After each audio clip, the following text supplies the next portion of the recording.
Sofia, ano nangyari sa'yo? Bakit ganyan ang itsura mo? Parang naging halimaw. Kay tagal kitang hinintay, pero hindi ka bumalik. Bakit, Ricky? Hindi pa ba sapat ang lahat ng ginawa ko upang piliin at mahalin mo? Pakiusap, Sofia. Huwag mong saktan ang pamilya ko.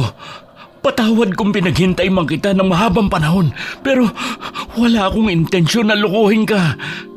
Sinungaling! Ngayon mo sabihin na hindi mo ako niloloko! Kayong masaya ka kasama ang pamilya mo! Samantalang ako, lugmok at walang patutunguhan ng buhay! Hindi ako papayag na maging masaya ka! Papatayin ko kayong lahat! Maawa ka, Sofia. Maliit pa ang anak ko. Ako na lang ang parusahan mo. Tutal, ako lang naman ang may kasalanan sa'yo, di ba? Patawarin mo ko. Ah! Sinusumpa kita, Ricky! Lahat ng mga manlolokong kagaya mo! Sofia! Wag! Alas 4 pa lamang ng umagi nagising na si Sofia upang ihanda ang mga lulutuing ulam. Bukod sa pagiging janitress, ay nagtitinda rin siya ng iba't ibang putahe para sa kanyang mga kasamahan. Kaya't malaki ang tinitipid ng mga ito. Ay, hindi ko pa nahihiwa ang sibuyas. Kalma lang, Self. Mahaba-haba pa ang oras. Huwag mataranta para masarap ang resulta ng lulutuin. Ang aga mo namang nagising, mahal. Alas 8 pa naman ang trabaho mo, di ba? Alas 4 pa lang, oh. Ay, pasensya na. Nagising ka sa ingay rito sa kusina. Magluluto kasi ulit ako ng ulam na ibibenta sa mga kasamahan ko. Sayang din kasi, pandagdag pa to sa kikitain. Tsaka mahal yung mga ulam na tinitinda sa karinderya. Kaya sa akin na sila nagpapaluto. Nasarapan kasi sa ulam na baon ko nung isang araw. Ba, hindi lang pala ako nasarapan sa luto mo, pati mga kasamahan mo, ah. Talaga namang magaling ka sa pagluluto, eh. Ayaw mo pang maniwala. Akala ko kasi binobola mo lang ako. Hindi kaya. Tutulungan na kita riyan. Mag-iigib lang ako ng tubig. Matulog ka na lang ulit. Kaya ko na to. Tsaka puno na ang mga galon na timba. Pinuno ko na kagabi eh. Mahal, kapag kailangan mo ng tulong, sabihan mo ko. Hindi yung inaako mo na ang lahat ng gawain. Magsasabi ako sa'yo kapag hindi ko na kaya. Basta bumalik ka na sa higaan mo at matulog ulit dahil may pasok ka pa mamaya. Naihi kasi ako kaya nagising ako. Pero tutulungan na kita dyan para mabilis kang matapos. Baka mamaya antukin ka sa klase mo niyan. Kaya ko na to, mahal. Ayos lang, magkakape na lang ako. Beefsteak at pakbet ang putahing niluto ni Sofia. Amoy pa lamang ay nakakatakam na. Maging si Aling Tisa na ina ni Ricky nagising dahil sa mabangong amoy na niluluto ng dalaga. O ayan, tikman mo. Masarap ba? Ay grabe, ang sarap. Pwede ka na talagang magtayo ng karinderya, mahal. Okay na ako sa pakonti-konti para hindi ganong nakakapagod. Akalain mo, isang serve ng ulam sa karinderya sa labas ng pinagtatrabahuhan namin 70 pesos, samantalang ilang piraso lang. Halo, sobra naman yun. Ay totoo kaya, pera-pera kasi eh. O sige na, ako na maghuhugas ng mga kaldero. Mamaya mapasma ka pa eh. Sige, mamaya ako na isasalin sa sisidlan ng ulam. Palalamigin ko lang ng konti. Ulila ng lubos ang dalaga. Kaya't simula na makilala niya si Ricky at ang ina ng binata, ay ito na ang kanyang naging pamilya. Dahil sa hirap ng buhay, ay mas pinili ni Sofia magtrabaho bilang janitress sa isang call center. Hindi na muna siya nagpatuloy sa kolehiyo upang makapag-ipon. Bagamat tumutulong siya sa pag-aaral ng nobyo dahil pinangako nila sa isa't isa na siya naman ang pag-aaralin ni Ricky kapag nakapagtapos na ito at nakahanap na ng trabaho. Mahal, ilalagay ko na ba yung mga ulam sa Tupperware? Sige, pwede na yan. Pinagtabi ko rin kayo ni nanay ng ulam. Pwede ka naman mag-apply bilang call center agent sa pinagtatrabahuhan mo. Naku, alam mo namang hindi ako magaling magsalita. Tsaka, ayos na ako sa trabaho ko dahil hindi ako puyat katulad nila. Masaya na ako sa paglilinis. Sa bagay. Tapos na pala ako maligo. Pinag-igib na rin kita ng tubig.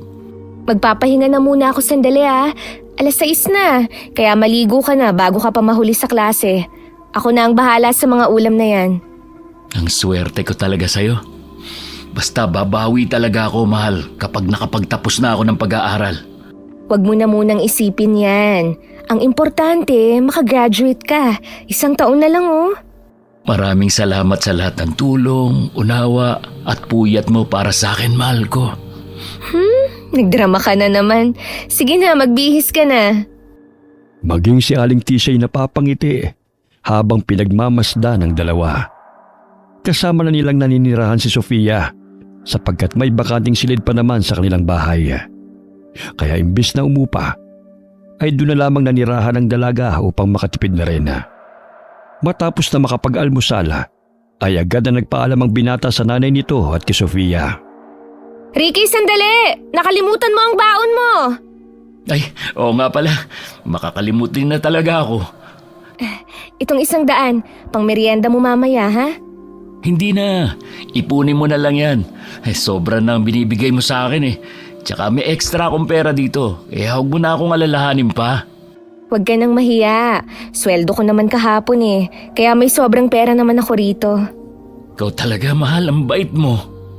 Sige na, paparating na yung tricycle. Ingat sa trabaho mo mamaya, ha? Oo, ikaw rin. Matamis na halikang dumapo sa pisngi ni Sofia mula sa nobyo. Kahit na sa isang bahay sila naninirahan, alam nila ang kanilang limitasyon. May mga pangarap pa silang dapat unahin kaysa magsama bilang mag-asawa. Hindi ko alam kung paano ka namin mapapasalamatan ni Ricky. Alam mo bang hulog ka ng langit sa buhay namin mag-ina? Wala na akong mahihiling pa kundi ang maabutin niyo ang lahat ng pangarap niyo, Sofia. Ako nga po ang dapat na magpasalamat sa inyo, Nay eh. Dahil sa pagtanggap ninyo sa akin at itinuring niyo na akong anak. Huwag mong pabayaan ng anak ko kapag nawala na ako sa mundong to, ha? Nay, huwag niyo pong sabihin yan.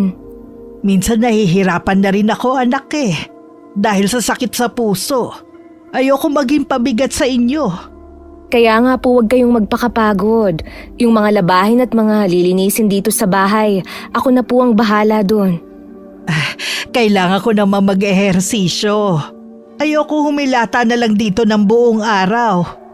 May gamot pa po ba kayo? Meron pa naman, Ineng. Sabihan niyo ako pag wala na kayong gamot ha. Pakbit po ang ulam na iniwan ko para sa inyo. Kumain ka na, Nay. Huwag mong pabayaan ang sarili mo kapag wala kami rito ni Ricky, ha? Tsaka kung masama ang pakiramdam niyo, nandyan naman si Aling Sonia. Sabihan mo siya para matawagan niya kami. Nakiusap kasi ako na tingnan niya kayo rito kapag wala kayong kasama. Sige anak. Huwag niyo na akong alalahanin pa. O siya, ako na ang magliligpit dyan sa mesa. Mamaya mahuli ka pa sa trabaho mo eh. Tinulungan ni Aling Tisha si Sofia sa pagbitbit ng basket palabas ng bahay. Anak na ang turing nito sa dalaga at wala siyang maipipintas kay Sofia. Bukod sa mapagmahal ito sa kanila, masipag ito sa trabaho at maaasahan. Nay, mauuna na ho ako. Ayan na ang tricycle. Yung gamot niyo ha, huwag niyong kalimutang inumin. O sige, Ineng. Mag-iingat ka, ha? Mahina na ang katawan ni Nanay Tisha. Kahit hindi man siya nagrereklamo, kitang-kita sa mga mata niya ang pananamlay. Wala naman kaming sapat na pera para maoperahan siya. Malaking halaga pa naman ang kakailanganin.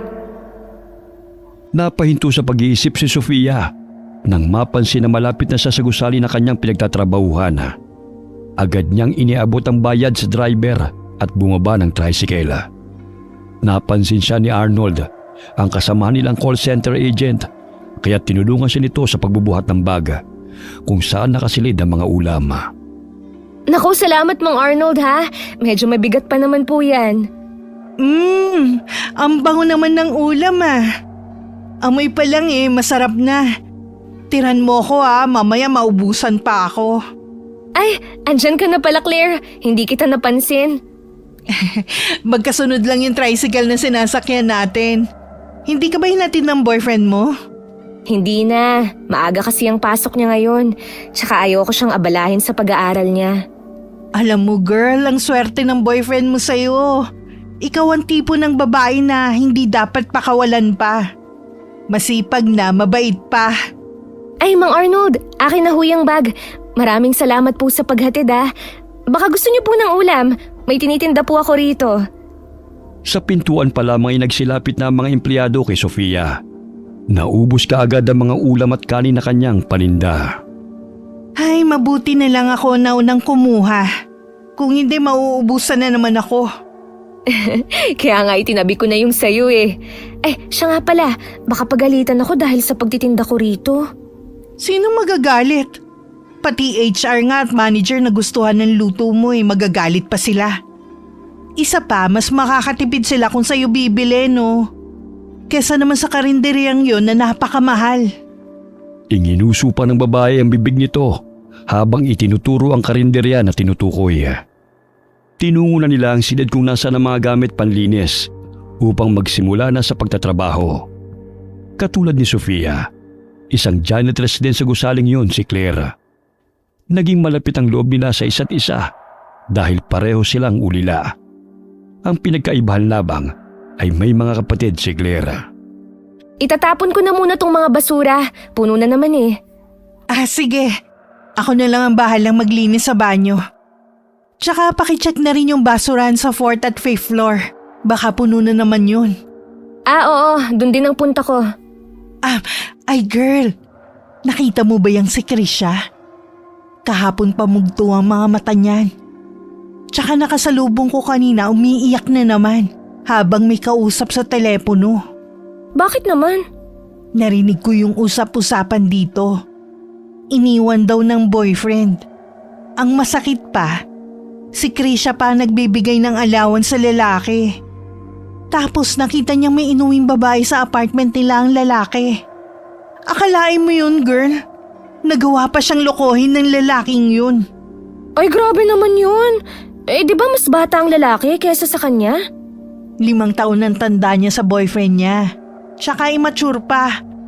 Ginawa pa talagang mamasang si Krisha. Kawawa nga Walay na ba sila? Ayaw makipaghiwalay ni Krisha, no? Patay na patay sa lalaking yun. Gwapo lang pero wala namang silbi. Kaya ako, ayokong gastusan ng makakarelasyon ko, no? Gagastusan mo tapos ipagpapalit ka lang naman. No way! Hindi naman lahat manluloko. Oo nga pala, mabait yung boyfriend mo. Sana hindi gumaya sa ibang mga lalaki na walang modo. Maglilinis pa tayo. Ang aga nating nagchismisan, no? Sige na, itapon mo na yung mga basura. Nakasalubong ng dalaga si Krisha.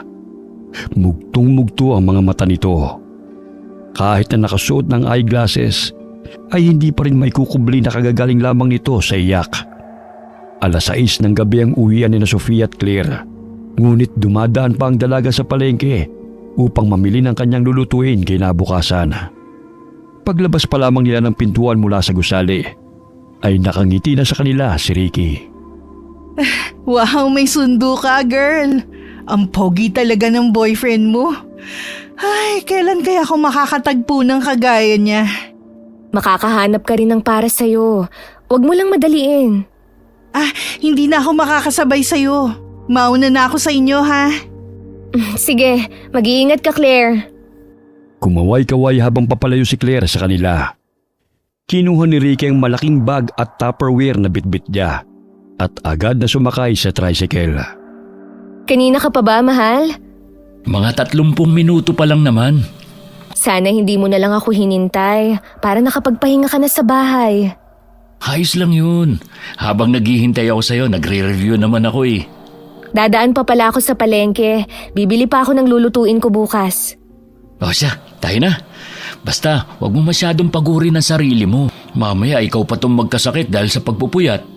Maaga naman ang uwi ko kaya marami pa akong oras na makapagpahinga. Ano ba ang lulutuin mo bukas? Sisig yung pinaluto nila sa akin. Dadamihan ko lang ng sili. Gusto naman nila ng maanghang Ay, di ba nakapagluto ka na naman yan dati? Oo, kaso nga lang di masyadong maanghang. Kaya sabi ng mga kasama ko, damihan ko raw yung sili.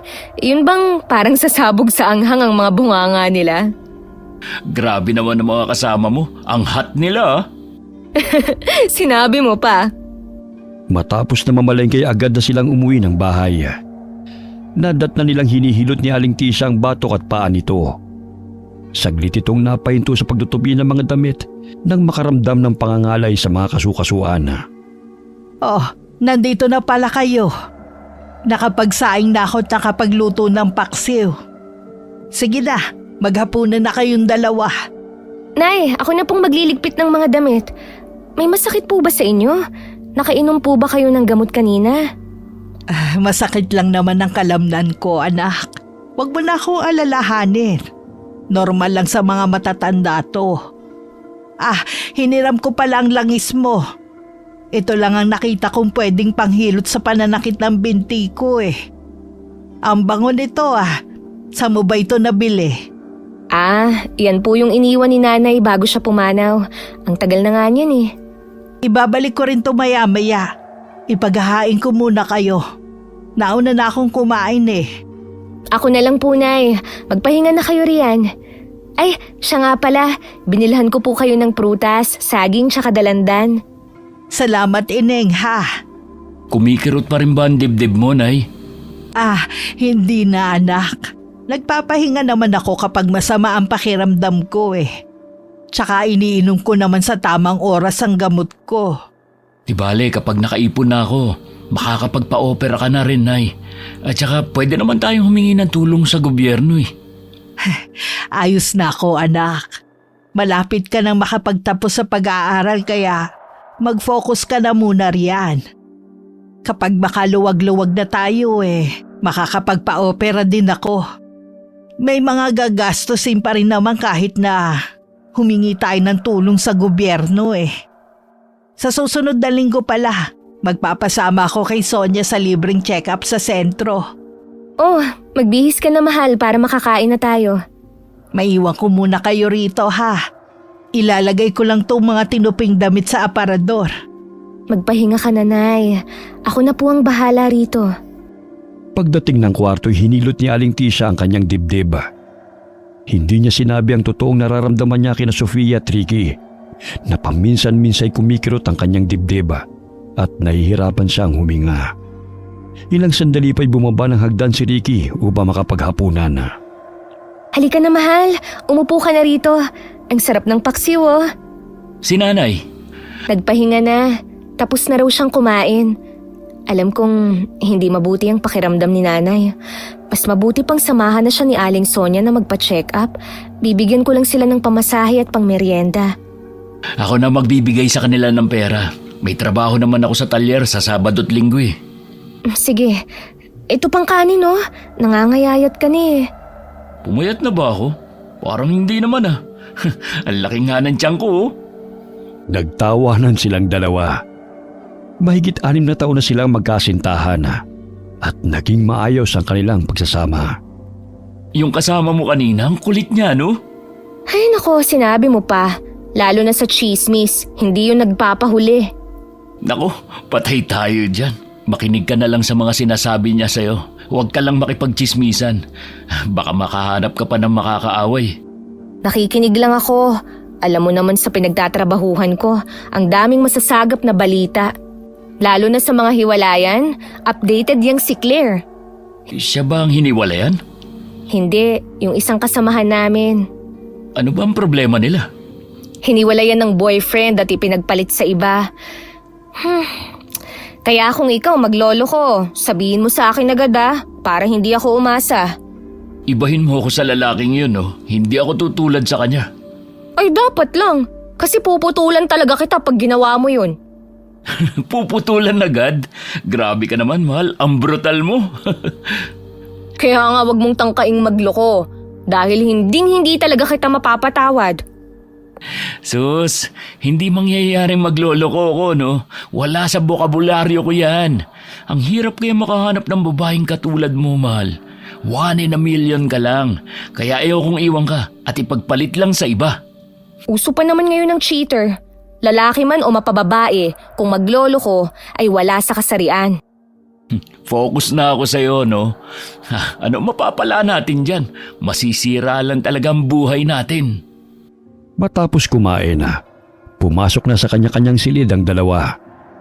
Napansin ni Sofia ang bote ng langis sa ibabaw ng kanyang kabinet. Ay, ginamit pala to ni Nanay Tisha. Hindi ko pala ito naitago nung nakaraang araw. Kabilugan ng buwan ngayon, nakararamdam ako ng pag-init at kakaibang lakas na nananalaytay sa buo kong katawan. Kaya kahit ilang beses man akong mag-akyat baba sa gusali, hindi ako nakararamdam ng pagod. Oh, mahal. Bakit ang lalim ng iniisip mo? Masakit din ba ang katawa mo? Halika, hihilutin kita. Kinulat mo naman ako. Ay, naku. Medyo masakit lang ang likod at batok ko. Ang talim kasi ng titig mo sa bote ng langis eh. Bibila na lang kita ng liniment bukas kapag naubos ang laman yan. Hindi. Ayos lang naman. Bakit hindi ka pa natulog? Hindi pa ako inaantok eh. Kaya dito muna ako. Gusto kong makasama ka. Namiss kita eh. Sus, araw-araw na tayong nagkikita eh. Namiss talaga agad. Siyempre naman. Mahal, yung malapad na nunal mo sa likod parang kumapal yung balahibo. Ha? Pero wala namang balahibo yan dati ah. Kaya pala minsan kumakate. Hindi ba sumasakit? Hindi naman. Kapag may kakaiba kang nararamdaman, ipa-check up natin kagad to.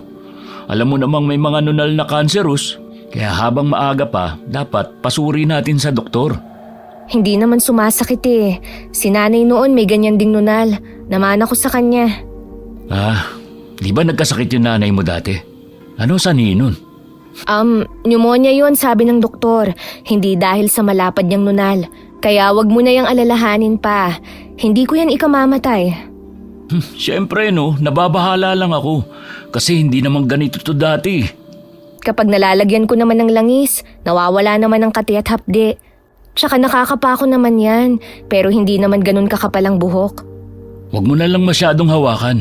Mamaya makalimot ka at kamuti mo magkasugat pa. Oo, masusunod. Ilang sandali pa'y nagpaalam na si Ricky sa dalaga upang matulog sa silid nito.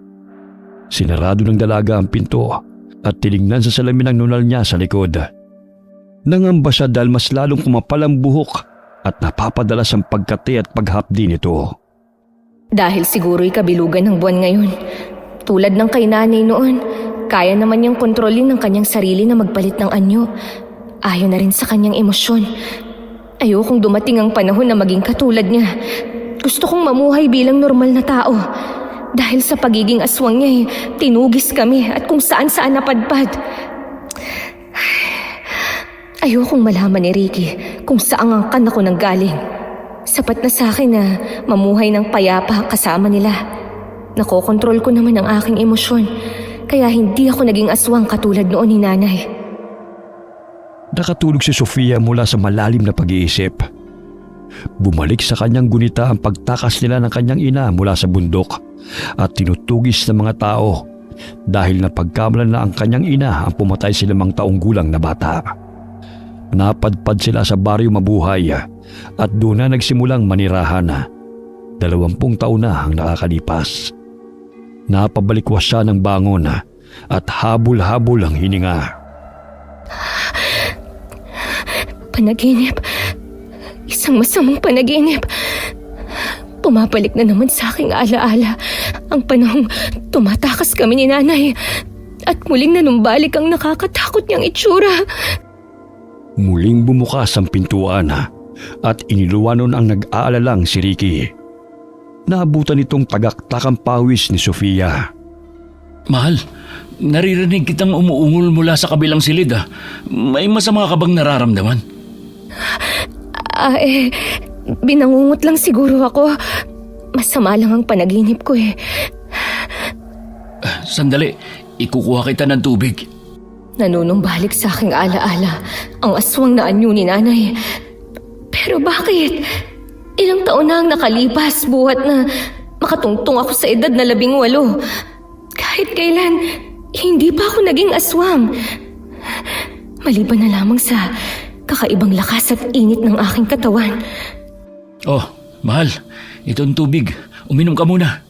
Salamat, mahal ah. Naabala ko pa ang pagpapahinga mo. Sige na, matulog ka na ulit. May pasok ka pa bukas. Dito na muna ako, sasamahan na kita. Mamaya mapano ka pa eh. Dulot yan ng matinding pagod, kaya ka siguro binangungot. Siguro nga. Dito na ako matutulog, tabi tayo. Pangiilaw ko tong cellphone. Ikaw kasi, kung matulog, ang dilim-dilim. Pagkatabing natulog ang dalawa. Wala pang 10 minuto'y kagad nang humihilik si Ricky. Kaya't napabalikwas ang dalaga sa higaan. Hindi pa rin siya mapakali kung bakit paulit-ulit na nanunumbalik sa kanyang mga balintataw ang anyong aswang ng ina sa tuwing ipinipikit niya ang kanyang mga mata. Kagaya ng kinagawian, gumising ng maaga si Sofia upang ihanda ang kanyang lulutuin. Dahan-dahan niyang tinanggal ang braso ni Ricky na nakayapos sa kanyang bewang. Wala akong gaanong tulog, pero hindi man lamang ako nakararamdam ng antok.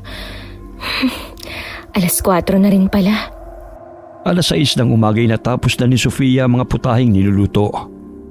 Nagising na lamang si Ricky na wala na sa kanyang tabi ang dalaga. Bumaba siya ng hagdana at bumungad sa kanyang paningin na nagliligpit na ng mga gamit sa pagluluto si Sofia. Mahal, bakit hindi mo man lang ako ginising? Sana natulungan kita. Maligo ka na para makapag-almusal ka na. Sisig at adobo lang naman ang niluto ko eh. Sige, ang bilis mo naman nakatapos. Inihanda ko na rin dyan ang uniforme mo. Nakalimutan kong plansyahin kagabi eh. Hindi mo naman kailangan plansyahin pa yun eh. Hindi naman masyadong gusot yun. Mas maganda pa rin tingnan kung plansyado ang damit. Tsaka mas lalo kang pumupogi. Sige na nga, naniniwala na ako sa'yo. Ikaw talaga. Sobra mo na ako ini-spoil ha. Hindi naman ah. Gusto ko lang kasing maayos ang itsura mo. Hindi yung kulang na lang hahabulin ka ng plansya. Sasabihin ng iba, pinababayaan ka namin ni nanay. Abay, mahal na mahal niyo talaga ako. Ginagawa niyo akong prinsipe. Kaya kapag nakapagtapos na ako, ikaw naman ang gagawin kong prinsesa. Cinderella, yun siguro ang bagay sa akin. Sabay silang natawa sa sinabi ng dalaga. Walang pagsidla ng tuwa si Aling Tisha nang makita niya na masaya si Ricky sa piling ni Sofia. Hindi ako nagkamali na tanggapin ka sa aming buhay, Sofia. Masaya ang anak ko sa'yo. Kaya anumang oras handa na akong mamatay. O nay, gising na pala kayo. Halina kayo at ipagtitimpla ko na po kayo ng gatas. Handa na rin po ang almusal. May adobong manok po rito oh. Sige, para sabay na tayong tatlo na makapag-almusal. Namiss ko makasama kayong kumain eh. Sige po nay, ikukuha ko lang po kayo ng plato. Bihira na lamang silang magsabay sa hapagkainan dahil abala na ang bawat isa. Kaya't sa tuwing naroon sina Sofia at Ricky ay sinusulot ni Aling Tisha ang pagkakataon na makasama ang dalawa. Ako na ang bahalang magligpit ng pinagkainan natin. Maaga pa naman nay, kaya ko na po ang mga gawain. Kanina ka pa walang pahinga eh. Kaya ko na to, Ineng. Nananamlay ako kapag wala akong ginagawa eh. Sige na nga po nay, basta kapag nakaramdam kayo ng pagod, magpahinga kayo ah. Hindi ako mapapano sa paghuhugas ng pinggan. Ayusin mo na yung mga paninda mo para hindi ka mahuli sa trabaho. Tumango ang dalaga't inayos na lamang ang kanyang mga dadalhing ulam at kanin. Sumabay na rin siya kay Ricky dahil 8:00 rin ang klase nito. Sumapit ang araw ng pinakahihintay ni Ricky, ang graduation. Walang pagsidla ng tuwa ang binata na matanggap nito ang diploma. Mahigpit na niyakap nito si Sofia at si Aling Tisha bilang pasasalamat sa lahat ng suporta na ibinigay ng mga ito sa kanya. Mahal, hindi ko mararating to kung hindi dahil sa'yo. Maraming salamat sa lahat ng sakripisyo at tulong mo sa akin. Sino pa ba ang magtutulungan kundi tayo lang naman? Umpisa pa lang ito ng mga pangarap natin. Pagbubutihan ko ang pagre-review para makapasa sa licensure exam. Ikaw pa ba? Matalino ka kaya? Naku, hindi naman. Kailangan lang talagang magsipag sa pagre-review. Teka, parang kumakati ang likod ko. Nakakahiya kung kakamutin ko rito. Ang daming tao. Mahal, okay ka lang ba? Bakit parang hindi ka mapakali? Kinagat lang ako ng lamok. Huwag mo na akong alalahanin pa. Medyo nangangalay lang din tong pa ako. Alam mo namang hindi ako sanay na magsuot ng may takong eh. Umupo sila sa bandang likuran dahil patapos na rin naman ang graduation. At tanging group picture na lamang ang hinihintay ni Ricky. Lumakad si Sofia sa medyo madilim na parte ng paaralan at pasimpleng sumandal sa dingding. Kiniskis niya roon ang likod upang mawala ang kate na kanyang nararamdaman. Kung saan pa talaga maraming tao, dun pa nangat itong likod ko. Ngayon lang talaga ito nangyayari eh. Noon wala naman to. Oh, mahal, bakit nandiyan ka? Dito tayo, ang dilim-dilim dyan eh. Akala ko kasi may nakaupo pa riyan eh. Wala na. Ayun na sila sa stage, nagpapapicture. Hihintayin ko na lang yun sa amin para makauwi na tayo. Sige, walang problema. Habang tumatagal, ang nooy nangangating balat sa likod ay uminit. Wari na papaso siya, kaya nakaramdam ng hapdi si Sofia. Napansin niya ang bilog at maliwanag na buwan na. Kaya yun siguro ang dahilan kung bakit niya nararamdaman ang kakaibang pagbabago sa kanyang katawan.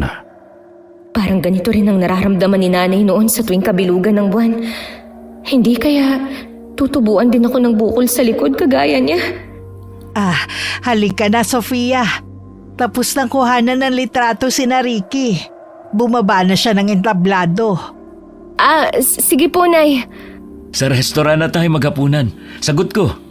Hindi pa pala tayo uuwi. Oh, bakit? May problema ba, mahal? Naninibago lang siguro ako. Medyo nangangalay lang tong pa ako eh. Minsan lang to, kaya pagbigyan mo na ako. Pagdating natin sa bahay, hihilutin ko yung paa mo. Kinindatan pa ni Ricky ang nobya sabay na napangiti. Lingid sa kaalaman nila na hindi mapakali ang dalaga dahil sa hindi mawaring pag-init at pangangati nito sa kanyang nunal. Pagdating ng restaurant ay agad siyang nagtungo sa banyo. Kinuha niya ang langis sa loob ng kanyang bag at pinahira ng nunal nito sa bandang likod ng balikat. Kahit papano'y napawi ang pangangati ng likod ko. Parang pinutakti ako ng 100 langgam ah. Lumabas ng banyo si Sofia. Matagal-tagal din siyang nanatili roon, kaya't nag-alala si Ricky sa kanya. Mahal, masama ba ang pakiramdam mo? Kanina ka pa kasi parang balisa eh. Pwede naman tayong umuwi na lang kung gusto mo na magpahinga. Okay lang ako. Nandito na rin naman tayo eh. Nakapag-order na ba kayo? Oo, meron na. Special pansit bihon, chop suey, crispy shrimp. Yun ang mga in-order ko. Baka may gusto ka pang idagdag. Wala na. Ayos na yun. Ayos ka lang ba talaga, Ineng? Para kasing pinagpapawisan ka ng malamig eh. Okay na po ako, Nay. Siguro, sobra lang akong nasabik kaya medyo nagka-anxiety ako. Oh, ayan na yung order natin. Masarap yung chop suey tsaka pansit bihon nila rito. Gusto ko sanang umorder ng crispy patty kaso bawal kay nanay. Mukhang ang sarap nga. Ang dami naman ng in-order mo, mahal. Mauubos ba natin lahat ng to? Minsan lang ako graduate, kaya damihan niyo ang kain. Walang pagsidla ng tuwa ang tatlo habang nagsasalo-salo sa pagkain. Kahit papano yung nagbunga ang paghihirap ni Ricky at hindi nasayang ang tulong ni Sofia sa pag-aaral nito. Makalipas ang 2 buwan ay napagpasahan ng binata na kumuha ng licensure exam sa mechanical engineering. Nagtrabaho siya sa talyer habang hinihintay ang resulta ng kanyang pagsusulit. Halos mauntog siya sa sasakyan na kinukumpuni nang tumunog ang kanyang cellphone. Nakatanggap siya ng mensahe na nakapasa siya sa licensure exam, kaya't agad itong nag-text kay Sofia. Salamat naman at nakapasa si Ricky. Bakit tuwan-tuwa ka, girl? Nakapasa kasi si Ricky sa pagiging engineer. Nagbunga ang lahat ng pagsusumikap namin. Ang swerte mo naman. Paano ba yan? Hindi ka na magiging janitress dito. Kasi magiging asawa ka na ng engineer. Ay, grabe ka naman. Nakapasa pa lang siya. Hindi pa nakapagtrabaho. Kahit makapagtrabaho yun, ayoko namang umasa sa kanya, no? Mas mainam na may sarili akong kita. Masaya lang talaga ako kasi naipapagamot na namin si nanay. Kailangan kasi niyang maoperahan sa sakit nito sa puso eh. Ah, ganun ba? Pero syempre aasenso na kayo kapag nakapagtrabaho na si Ricky. Malay mo makapagpatayo ka na ng sarili mong karinderya. Yun nga rin ang pangarap ko. Basta kapag umasenso ka ha, huwag mo kong kalilimutan. Baka naman hindi mo na ako papansinin yan. Lukarit ka talaga. Hindi mangyayari yun, no? Alam mo naman may mga tao talaga na umasenso lang. Hindi na agad namamansin. Katulad ni Gail. Noon binabati pa niya ako. Feeling close kumbaga. Pero nung maging sila ng afam na kaibigan ng manager, akala mo kung sino? Parang langaw lang naman na nakatuntong sa kalabaw. Tumulis na naman yung nguso mo. Mamaya madulas pa yun sa panlilibak mo eh. Mabuti nga sa kanya. Tsaka akala mo kung sino maganda. Pinaritoke lang naman ng ilong. Iba talaga nagagawa ng pera, no? Walang imposible. Ay nako, ewan ko sa'yo Claire. Nakakatawa ka talaga. Kung hindi mo sinabi sa akin na ritoke ang ilong niyan, hindi ko malalaman. Paano mo malalaman? Kung maglakad ka, ang bilis eh. Kung hindi ka patawagin, hindi mo pa mapapansin kung sinong nakakasalubong mo. Maglinis na nga lang tayo. 4:00 na oh. Para naman maaga tayong makatapos. Sinundo ni Ricky ang kasintahan sa pinagtatrabahuhan nito. Malayo pa lamang ay malapad ng ngiti na ang iginawad ng binata sa dalaga. Grabe naman ang ngiti ng boyfriend mo, Sofia. Ngiting tagumpay talaga, oh. Siyempre naman, no? Sino ba naman ang hindi sasaya kapag engineer na? Alam mo, kinikilig ako sa sobrang sweet nyo. Ay nako, bihira ka na lang makakatagpo ng lalaking kagaya niya. Sinabi mo pa. Mauna na ako sa inyo Pakisabi sa kanya congratulations. Salamat. Hindi pa rin naaalis ang ngiti sa labi ng binata habang papalapit kay Sofia. Mahigpit niya itong niyakap dahil sa labis na kasiyahan. Mahal, nagawa ko. Isang take lang ng exam, nakapasa agad ako. Ang saya ko. Ito na ang katuparan sa pangarap natin. Congratulations, mahal. Sabi ko na eh. Kayang-kaya mo yun eh. Dumiretso na muna ako rito. Hindi pa ako nakauwi galing talyer. Siguradong matutuwa si nanay nito. Kailangan nating mag-celebrate, mahal. Ano ba ang gusto mong lutuin ko? Paborito ko yung inihaw na bangus na may sibuyas at kamatis. Ang tagal ko nang hindi nakakakain nun eh. Sige, akong bahala. Tara na. Mahigpit na niyakap ni Aling Tisha ang anak nang marinig ang magandang balita nito. Maluha-luha ang ginang dahil kahit papano yung natupad ang matagal niya ng panalangin. May anak na akong engineer. Hindi ako makapaniwala, Ricky. Alam mo bang yan ang pangarap ng namayapa mong ama? Alam ko po, Nay. Kaya nga po nagpursige ako sa pag-aaral para naman kahit papano matupad ko ang pangarap ni tatay. Yun ay dahil sa tulong din ni Sofia. Kung wala ho siya, sobra po akong mahihirapan. Kaya nga suklian mo ng pagmamahal tong si Sofia. Dahil nasusukat ang pagmamahal ng babae kapag walang-wala ang lalaki. Hindi kanya iniwan, anak. Kaya wag mo rin siyang iwanan. Ay, oo naman po, Nay. Ay nako, bago tayo mag-iyakan, ihahanda ko na muna tong iihawin kong bangus para naman makapaghapunan na tayo. Tutulungan na kita, mahal. Labis ang ngiti sa labi ng ginang dahil sa tagumpay ng anak. Masaya nitong pinagmamasdan sina Ricky at Sofia habang inihahanda ang inihaw na bangus. Naway gabayan kayo na may kapal, mga anak. Mamamatay akong masaya dahil napunta ka sa tamang babae, Ricky. Matapos ang hapunan ay agad na naghanap ng trabaho ang binata sa online. May nabasa siya na may isang kumpanya na gumagawa ng makina, sasakyan at iba pang mga kagamitan na nangangailangan ng mechanical engineer. Mahal, tignan mo to. Nangangailangan sila ng mechanical engineer. Gusto kong mag-apply rito. Ay oo nga, pero sa Maynila yan, malayo sa atin. Magandang oportunidad na to, mahal. Pwede naman akong umuwi rito eh. O di kaya, kung maganda na ang trabaho ko, isasama ko kayo doon ni nanay. Mas matiwasay pa ring mamuhay dito sa probinsya. Malayo sa polusyon at maraming tao. Magbabakasyon na lang kami ni nanay doon kung sakali. Sa bagay, Hindi pinalampas ni Ricky ang pagkakataon na makapag-apply sa Velocity Company. Sunod-sunod na swerte ang dumating sa kanilang buhay hanggang sa matanggap siya sa trabaho at nagpaalam na pupunta siya ng Maynila.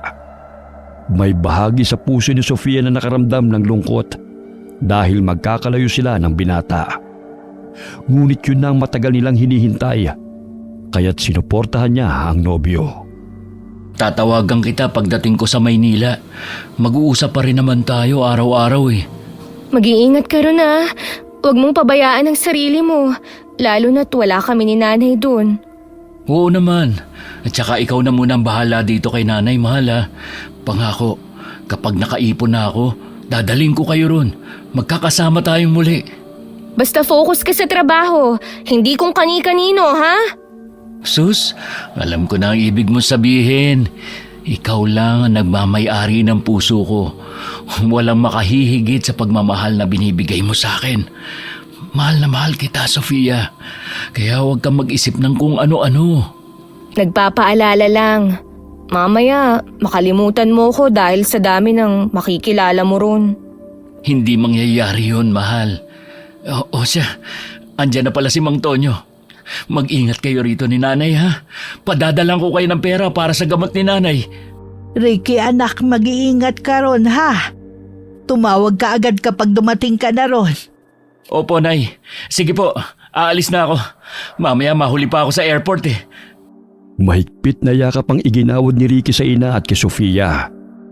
Hinalikan niya sa pisngi ang nobya bago sumakay ng tricycle. Maluhaluhang hinatid ng tingin ng dalaga ang binata dahil yun ang unang beses na magkakahiwalay sila. Lumipas ang ilang buwan na.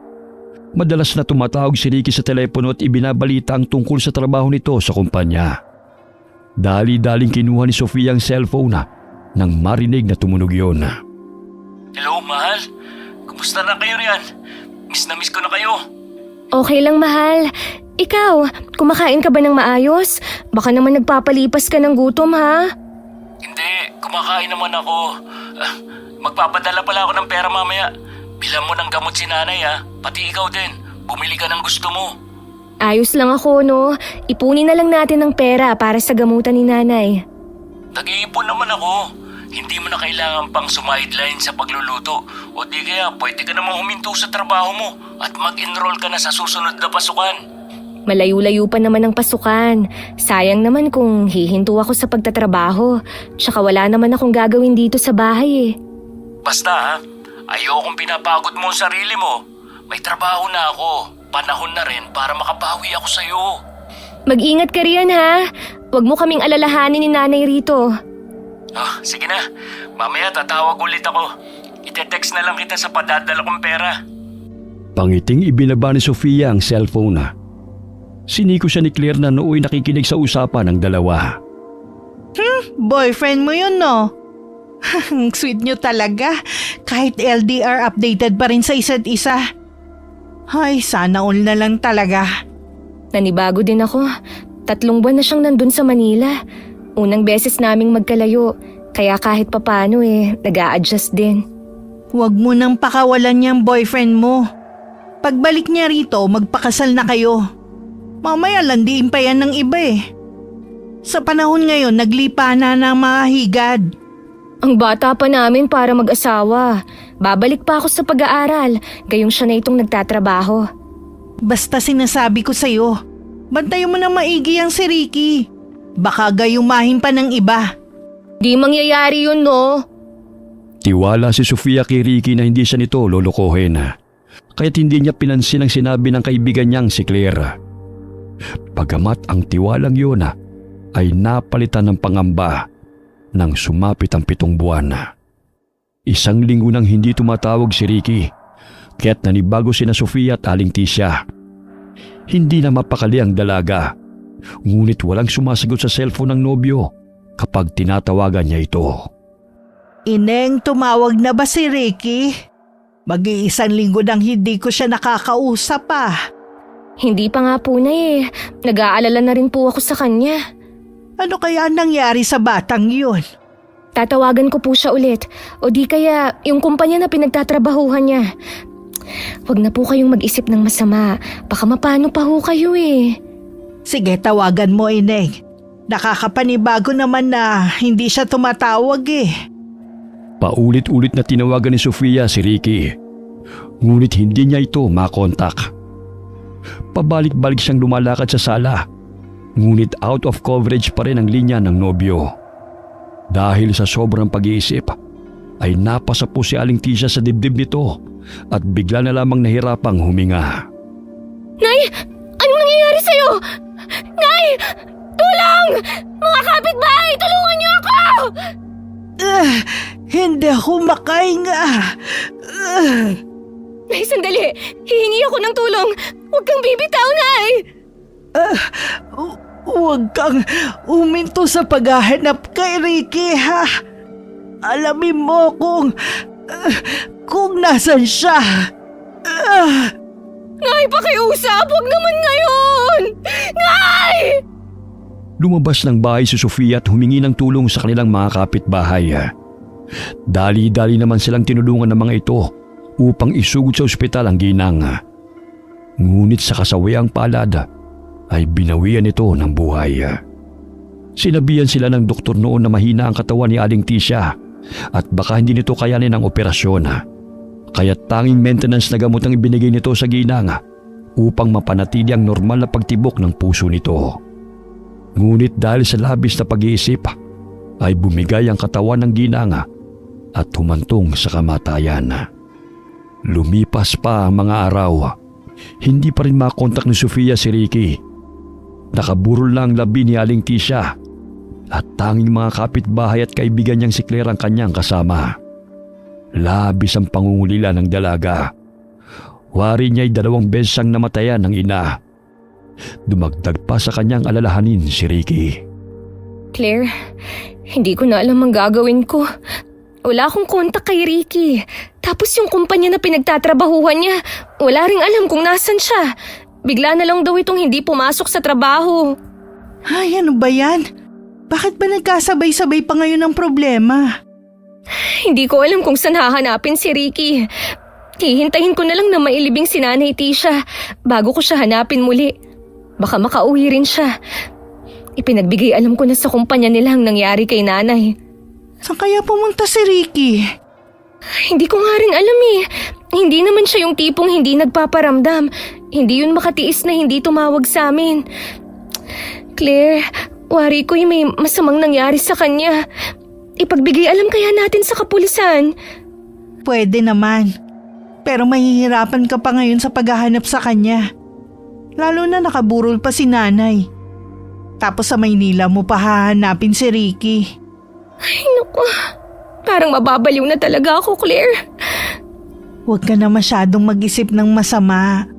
Malay natin nagpalamig lang si Ricky dahil sa sobrang busy niya sa trabaho. Sana nga ganun lang. Dahil hindi ko talaga kakayanin kung may nangyaring masama sa kanya. Inilibing si Aling Tisha ngunit hindi dumating si Ricky. Kaya't gano'n na lamang ang paghihinagpis ni Sofia at matinding pag-aalala. Pansamantala siyang huminto sa pagtatrabaho upang hanapin si Ricky sa Maynila. Pinuntahan niya ang kumpanya kung saan nagtatrabaho ang binata. Ngunit maging ang mga kasamahan nito ay walang alam kung nasaan ang binata. Nagpagala-gala siya kung saan-saan upang hanapin ang nobyo. Dahil sa naramdamang pagod ay nagpahinga siya sa terminal. Hanggang sa may matanaw siyang lalaki na kamukhang-kamukha ni Ricky.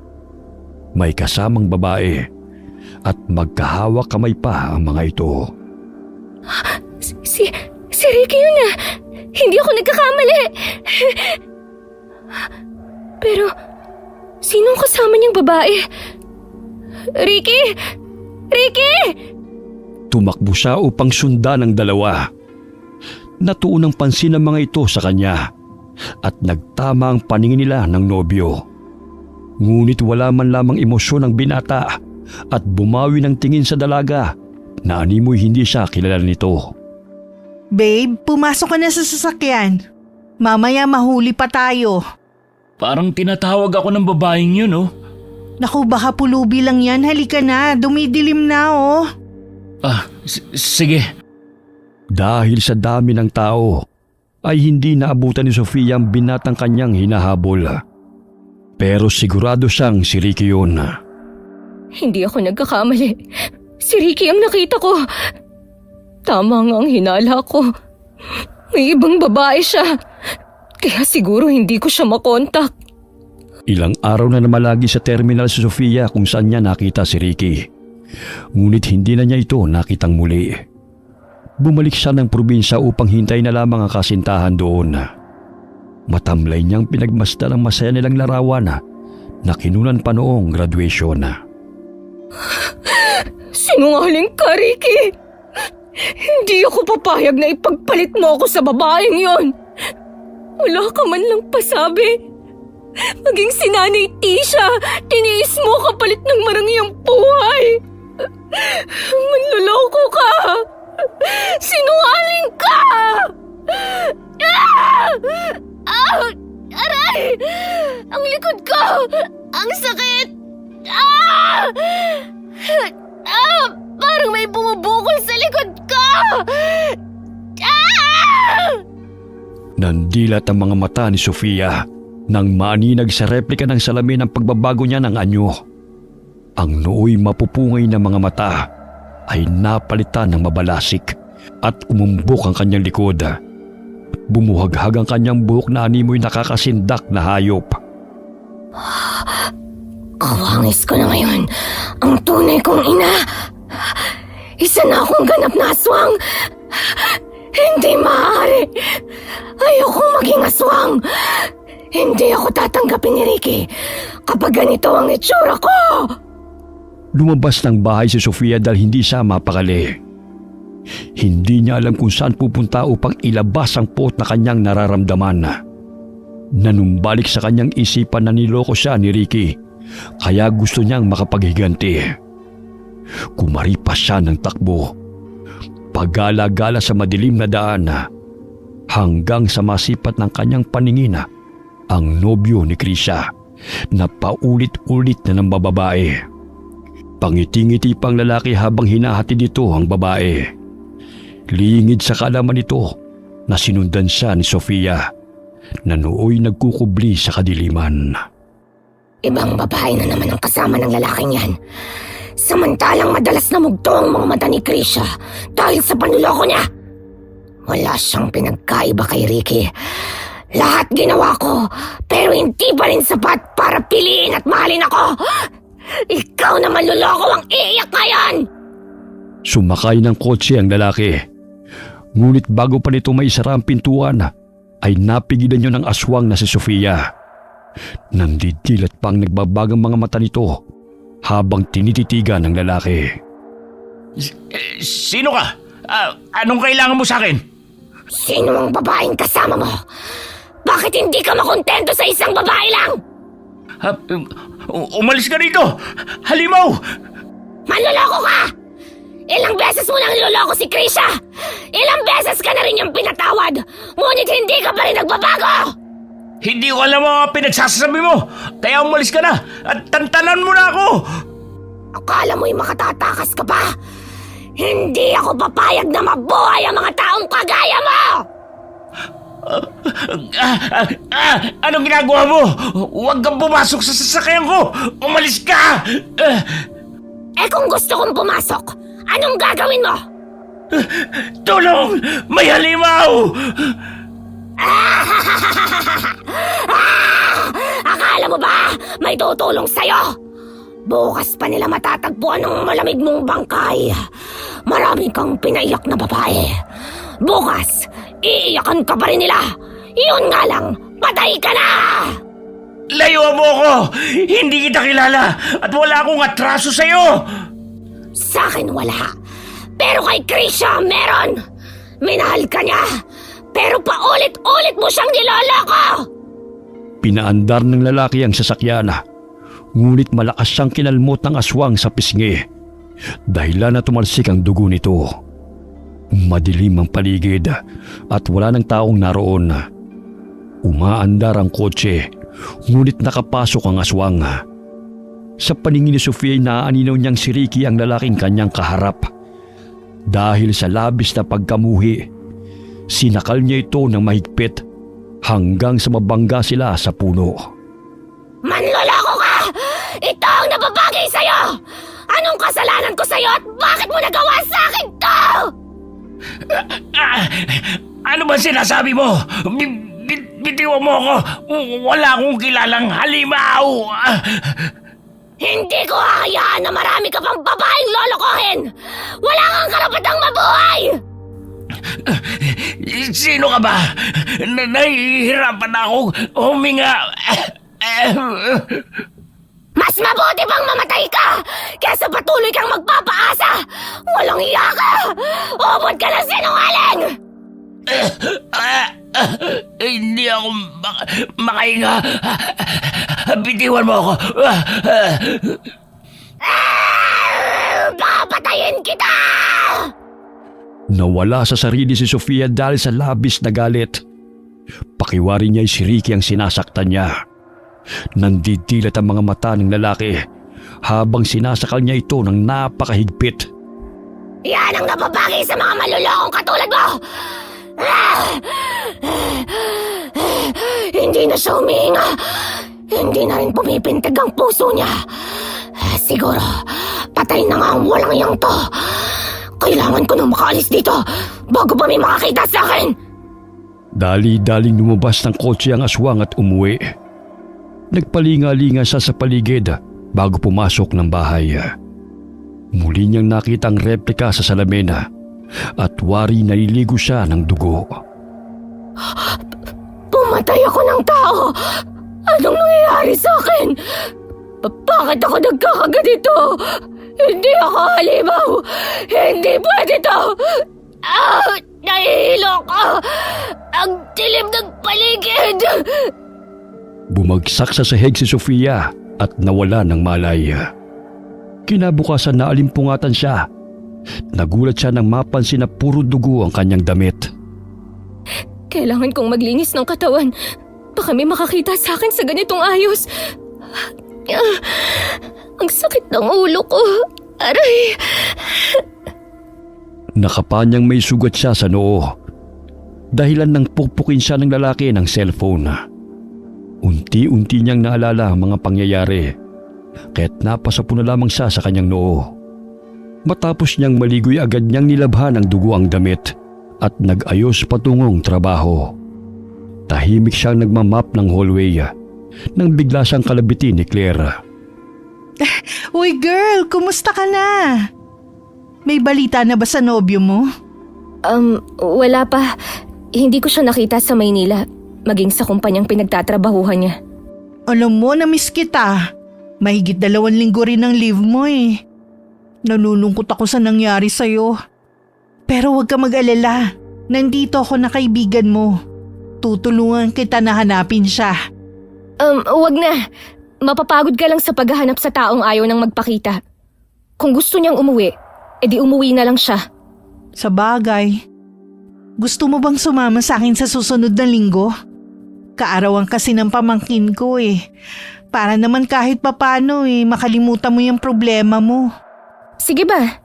May isa pa akong sasabihin sa'yo, girl. Alam mo ba natagpo ang patay ang manlulokong boyfriend ni Krisha? Walang nakakaalam kung sino ang pumaslang. Mabuti nga yun. Sa gayon, huling iyak na lang ni Krisha sa lamay ng lalaking yun. Sa pagkakataong ito, tama ka. Mga ganyan lalaki hindi naman dapat iniiyakan eh.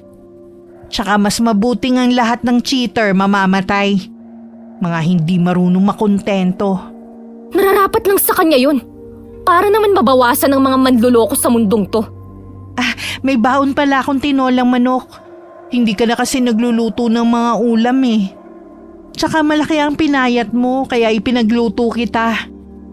Salamat. Sige, maiwan na muna kita rito ha. Lilinisin ko pa ang opisina ni Sir Vincent eh. Mapaklang ngiti ang namutawi sa labi ng dalaga habang tinatanaw ang palayong si Claire.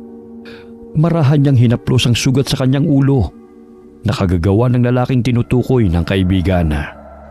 Samantala, pagdadalamhati ang nararamdaman ni Sofia sa tuwing umuwi sa bahay na kanyang tinutuluyan. Ang masayang bahay na puno ng tawanan at kwentuhan ay tanging alaala na lamang ang natira. Umaagos ang mga luha na napaupo siya sa silya habang nakaharap sa mesa. Bakit hindi mo na ako binalikan, Ricky? Mahigit 1 taon na. Ngunit hindi ka man lang nakaalalang tumawag. Masaya ka na ba sa babaeng kasama mo ngayon? Kinuha niya ang litrato nila ng binata at malakas na hinagis ito sa dingding. Sinungaling ka! Tiniis ko ang lahat upang maabot mo ang iyong pangarap. Isinantabi ko ang pag-aaral ko upang matulungan ka. Pero ito lang ang isinukli mo sa akin. Bakit mo nagawa sa akin to? Aray! Sumasakit na naman ang batok at likod ko. Bakit napapadalas na lang ang ganito? Ang sakit! Habang lumalalim ang gabi, umiinit ang katawan ni Sofia. Animoy nananalaytay ang kakaibang lakas sa buo niyang katawan. Muling nagbago ang kanyang anyo bilang aswang. Pakiwari niya ay may naguutos sa kanya na pumatay. Lingid sa kanyang kaalaman na sa tuwing nakakaramdam siya ng poot ay mas lalong nagiging agresibo siya sa pagiging aswang. At yun ang tumutulak sa kanya upang pumatay ng tao. Naging usap-usapan na naman ang sunod-sunod na natagpuang bangkay sa baryo. Oh girl, haggard na naman ang mukha mo. Kailangan mo na magpasalon. Gusto mo samahan kita bukas kay Barbie? Magaling yun sa pagpapaganda. Siya nga itong nagkulay ng buhok ko. Hindi ko naman kailangan yan eh. Ayos lang ako. Kulang lang ako sa tulog. Inaatake lang ako ng insomnia. Panay inom mo kasi ng kape. Bawas-bawasan mo nga yan. Buti pa ang kape matapang. Pero ang tao, ay nako, no comment. Alam mo girl, nakakatakot na talaga. May killer na gumagala sa lugar natin. Sunod-sunod na araw nang may natatagpo ang patay eh. Mga lalaki ang punteriya ng killer. Eh paano pa ako magkakajowa nito? Kung lahat na lang ng lalaki pinapas lang. Sino bang pinapas lang ng pinaghihinala ang killer? Una yung jowa ni Krisha. Pangalawa yung lalaki na napapabalitang sakit ng ulo ng asawang babae. Parang cheater din yung pangalawang lalaki na namatay eh. Parang galit yata ang killer sa mga manloloko. Grabe naman. Akalain mo, naisip mo yun? Nagkakatugma eh. Kung cheater nga ang pinapas lang ng killer, kampe ko sa kanya. Kahit papano titino na ang magtatangka magloloko at mga manloloko. Alam mo, ang manloloko, hindi na yan magbabago. So ibig sabihin sangayon ka rin sa ginagawa ng killer? Sino ba ang killer na pinagsasasabi mo? Nahuli na ba? Hindi pa. Wala pa naman ako naririnig na balita kung sino eh. Oh, bago ka pa mabaliw sa kakaisip kung sino ang killer, ito na muna ang mop. Maglinis ka na muna dahil titingnan ko ang mga basurahan kung puno na. Sige, akin na yan. Ay, simula nang hindi na binalikan ng nobyo yung kaibigan ko, malaki talaga ang pinagbago niya. Hindi na siya ang dating masayahin at positibo sa buhay. Nawala ang ngiti sa kanyang mga labi. Araw-araw ng tahimik. Kung hindi ko kakausapin, hindi umiimik. Sana naman umuwi na si Ricky para naman sumaya muli si Sofia. Sumapit ang 6:00, oras na ng uwian. Imbis umuwi, dumaan muna si Sofia sa park upang magpalipas ng gabi. Hindi niya namalayan na 10:00 na. Ngunit nanatili pa rin siya roon.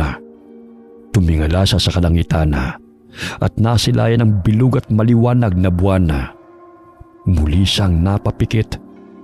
Umaagos sa mga luha mula sa kanyang mga mata. Miss, kanina ko pa napapansin na nag-iisa ka yata. Hindi ka ba sinipot ng katatagpuin mo? Oo. Gusto mo ba samahan kita rito? Ayos lang ako. Pwede bang layuan mo ako? Ang suplada mo naman. Basa ng luha pisngi mo. Ako na lang magpupunas niyan. Sinabi ng layuan mo ako eh. Ako na nga itong nagmamalasakit sa'yo. Tinataraya mo pa ako. Kaya siguro hindi ka sinipot dahil ang suplada mo. Lubayan mo nga ako. Hindi ko kailangan ng kausap. Lalo na ang katulad mong napakabaho ang hininga. Hindi ka lang suplada. Laitera ka pa, ha? Amoy imburnali ang hininga mo. Alam nga namang sabihin kong mabango. Kung sa bagay, nakasanayan mo na ang amoy ng bunganga mo. Kaya hindi mo alintana ang mabahong amoy. Lumayo ka nga sa akin. Amoy anghit ka pa. Gusto ko yung ugali mo. Mataray, ngunit mamaya ay magmamakaawa ka rin sa akin. Hindi ako magmamakaawa sa'yo. Umalis ka nga sa harapan ko. Bago pa maubos ang pasensya ko't pagsisihan mo pa ang pangiistorbo mo sa akin dito. Aba, ang tapang ah. Halika nga rito para makita mo ang hinahanap mo. Aray! Bitiwan mo ako! Ano ba? Hinila ng lalaki si Sofia patungo sa mga mayayabong na halaman. Hindi nag-iisa ang lalaki, kundi may kasama ito. Pakiwaran ng dalaga mga rugby boys sa mga ito na nagkukubli sa parke. Wala ng taong naroon maliban sa kanila. Bitiwan niyo ako! Kung ayaw niyong mapahamak! Kami pa talaga mapapahamak. Baka ikaw. Huwag ka nang manlaban pa. Sumang-ayong ka na lang para hindi ka masaktan. Hindi niyo magugustuhan kapag ginalit niyo ako! Kaya bitiwan niyo ako! Gusto ko yung tingin na yan. Nangaakit. Tumingala si Sofia sa buwan. Unti-unting nagbago ang anyo nito. Tinubuan ng bukol ang kanyang likod. Nawari nakausling malaking buto na may makakapal na balahibo. Bumuhaghag ang kanyang buhok at dumabas ang matatalas nitong mga ngipin. Ngayon niyo sabihin na gusto niyo ba ako? Binalaan ko na kayo! Aswang! Isa kang aswang! Sinabi ko na sa'yo na wag niyo akong galitin, di ba? Ngayon, bakit takot na takot ka? Huwag ka lumapit! Ipupukpuk ko tong bote sa'yo! Lumayo nga! Nakakatuwa namang pagmasdan ng natatakot niyong itsura. Tamang-tama, tayong tatlo lang ang narito. Gusto niyo bang maglaro ng tagu-taguan o habulan? Ang mahuhuli ko ay bobotolan ko ng ulo! Hindi! Ayoko! Halimaw ka! Aswang! Kumaripas ng takbo ang dalawang lalaki upang takasan ang aswang na gusto sana nilang pagsamantalahan. Subalit matuloy nitong tumakbo at hinaharangan sila kung saan man sila dadaan. Ang totoo, nababagot na ako sa aking buhay. Kaya kayo ang kasagutan upang maging masaya ako ngayong gabi!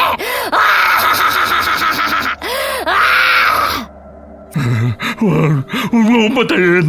Maalat ang dugo ko. Mabaho at hindi ako masarap. Sinong nagsabi sa'yo na masarap ka? Hindi ako mahilig sa may anghit na kagaya nyo. Ang gusto ko lang ay mapawi ang pagkabagot ko sa buhay. Saan mo ba gustong ilagay ang ulo mo? Sa itaas ng puno? O sa tuktok ng flagpole na yon? Wala namang watawat. Kaya mas bagay na doon isabit ang ulo mo! Lumayo ka! Hindi na nakakatuwa yung ginagawa mo! Nakakatawang pagmasdan ng panginginig mo. Ito ang napapala ng mga taong kagaya nyo. Kaya pangatawan mo ang pangiistorbo sa akin. Patawad. Hindi na ako uulit. Katuwaan lang naman sana yun eh. Pasensya na. Wala nang pasensya. Inistorbo nyo ang pagmumuni-muni ko. Kaya gusto kong pahirapan ko kayo. Nagbibiro lang ako. Huwag mo naman seryosohin. Nandilat ang mga mata ng dalawang lalaki nang marinig ang sinabi ng aswang. Dinaganan ni Sofia ang isang lalaki at binali ang leeg nito. Makatakas pa sana ang kasama nito. Ngunit mabilis siyang hinablot ni Sofia at binalibag sa sementong sahig. Tatakas ka ba? Dahil sa kangalan, pinahamak niyo ang inyong mga sarili. Kaya tanggapin niyo ang inyong kaparusahan! Dinukot ng dalagang aswang ang puso ng lalaki. Wala siyang pakialam kung nagmamakaawa man ito. Nang malagutan na ng hininga, ay inilagay niya sa dulo ng flagpole ang ulo ng dalawang lalaki, habang ang katawan ng mga ito ay nakahandusay sa lupa. Kinaumagahan na, sakay ng tricycle. Halos masuka si Claire ng matanawang nakasabit na ulo sa flagpole. Marami-raming taong naroon sa parke na nakaiusoso. Pagdating niya ng gusali na pinagtatrabahuhan, ay agad siyang nagtungo sa banyo. Tila hinahalukay ang kanyang sikmura dahil sa nakita. Ay grabe, hindi ko inaasahan na yun ang bubungad sa akin papunta rito. Nakakadiri, ew! Buntis ka? Pag nagsuka, buntis agad. Hindi ba pwedeng nandidiri lang? O bakit? Saan ka nandidiri? Pasensya na, kararating ko lang din kaya mapanghipa tong banyo. Hindi dahil sa mapanghiyang banyo, kundi sa ulo ng nakita kong nakasabit sa flagpole. Girl, grabe na talaga ang killer, hindi na nagpapaawa. Napansin ko lang kanina na marami-raming tao ang nag-uumpukan, pero hindi ko napansin ang ulo. Pero in fairness sa killer ha, yung nakita kong ulo yun ang adik na iniiwasan ko. Minsan na akong tinakot nun nang muntik agawin ng bag ko. Mas mabuti nga yun, nabawasan na ang taong kinatatakutan mo. Kahit na tingnan mo tumindig ang mga balahibo ko sa katawan. Nakakawala ng ganang kumain. Sarsyado pa naman ang baon kong ulam. Naiisip kong parang dugo yun ng pinatay. OA ka lang no? Ikaw na ba ang maglilinis dito? Sige. Girl, napano yung pisngi mo? Bakit may sugat ka? Nakamot ko. Nakalimutan ko kasing putulan ng kuko ko Napapansin ko kasi ang dami ng mga galos mo Huwag mong saktan ang sarili mo ha. Kung may gusto kang sabihin sa akin, handa akong makinig sa'yo, Sofia. Kaibigan mo ko. Oo naman. Medyo nawala lang ako sa sarili nitong mga nagdaang araw. Sa dami lang sigurong iniisip. Pero wag kang mag-alala. Okay naman ako Basta sabihin mo lahat ang hinaing mo ha. Hindi ka nag-iisa, may kaibigan ka pa, Sofia. Nandito ko para damayan ka. Ang aga mo namang magdrama. Sige na, magtrabaho na tayo. Mahigpit na niyakap ni Claire ang kaibigan. Batid nitong mabigat ang nararamdaman ni Sofia kahit hindi man ito nagkukwento sa kanya. Napapansin nito ang lungkot at bigat sa mga mata ng kaibigan kahit hindi man ito nagsasalita. Lumipas ang ilang taon nanatiling tahimik si Sofia at mas lalong malaki ang pinagbago sa ugali ng dalaga.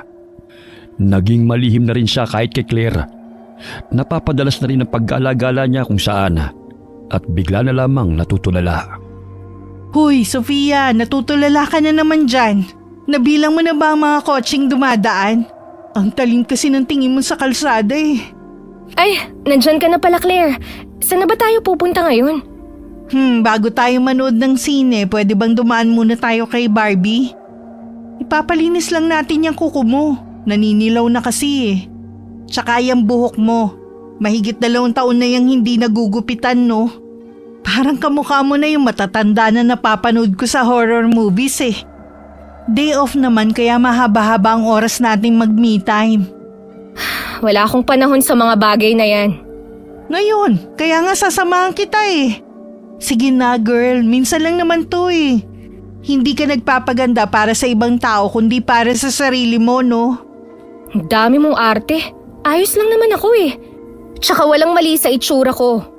Wala nga kaso parang tumanda ka na ng 10 taon. Parang 5 taon. Kaya sige na, pumayag ka na lang. Ay nako, sige na nga. Ayan, may 50% discount ngayon sa salon ni Barbie. Anniversary kasi nila. Wala nang nagawa si Sofia kundi ang sumang-ayon na lamang sa kakulitan ng kaibigan. Pagdating nila sa salon ay agad silang inasikaso ng baklang kaibigan ni Claire. Good morning, Barbie. Nandito na ang isa kong amiga. Uy girl, pagandahin mo tong si Sofia sa abot ng makakaya mo ha. Matagal-tagal din kasing hindi siya nakapag-ayos eh. Sige na Sofia, umupo ka na dyan sa silya sa harap ng salamin. Sige. Di ba nakita mo ang buong aura mo? Kaya kailangan mo talaga ng makeover, girl. Grabe. Ito na pala ang itsura ko ngayon. Biglang tumanda ang mukha ko. Tama nga si Claire. Napabayaan ko na ang sarili ko. Excited ka na ba sa bagong look mo? Magtiwala ka lang kay Barbie. Siguradong pagagandahin ka niyang muli. Ibabalik niyang alindog mo. Alindog ka dyan. Ayos na ako nagupitan tong buhok ko. O sige, mag-enjoy ka na muna dyan ha. At ako'y magpapashampoo rin. Kahit na janitress ang trabaho natin, hindi dapat magpapahuli sa ganda, no? Mas mainam na maganda kaysa haggard habang nagkikiskis ng inodoro, no? Bahagyang natawa si Sofia nang marinig ang sinabi ng kaibigan.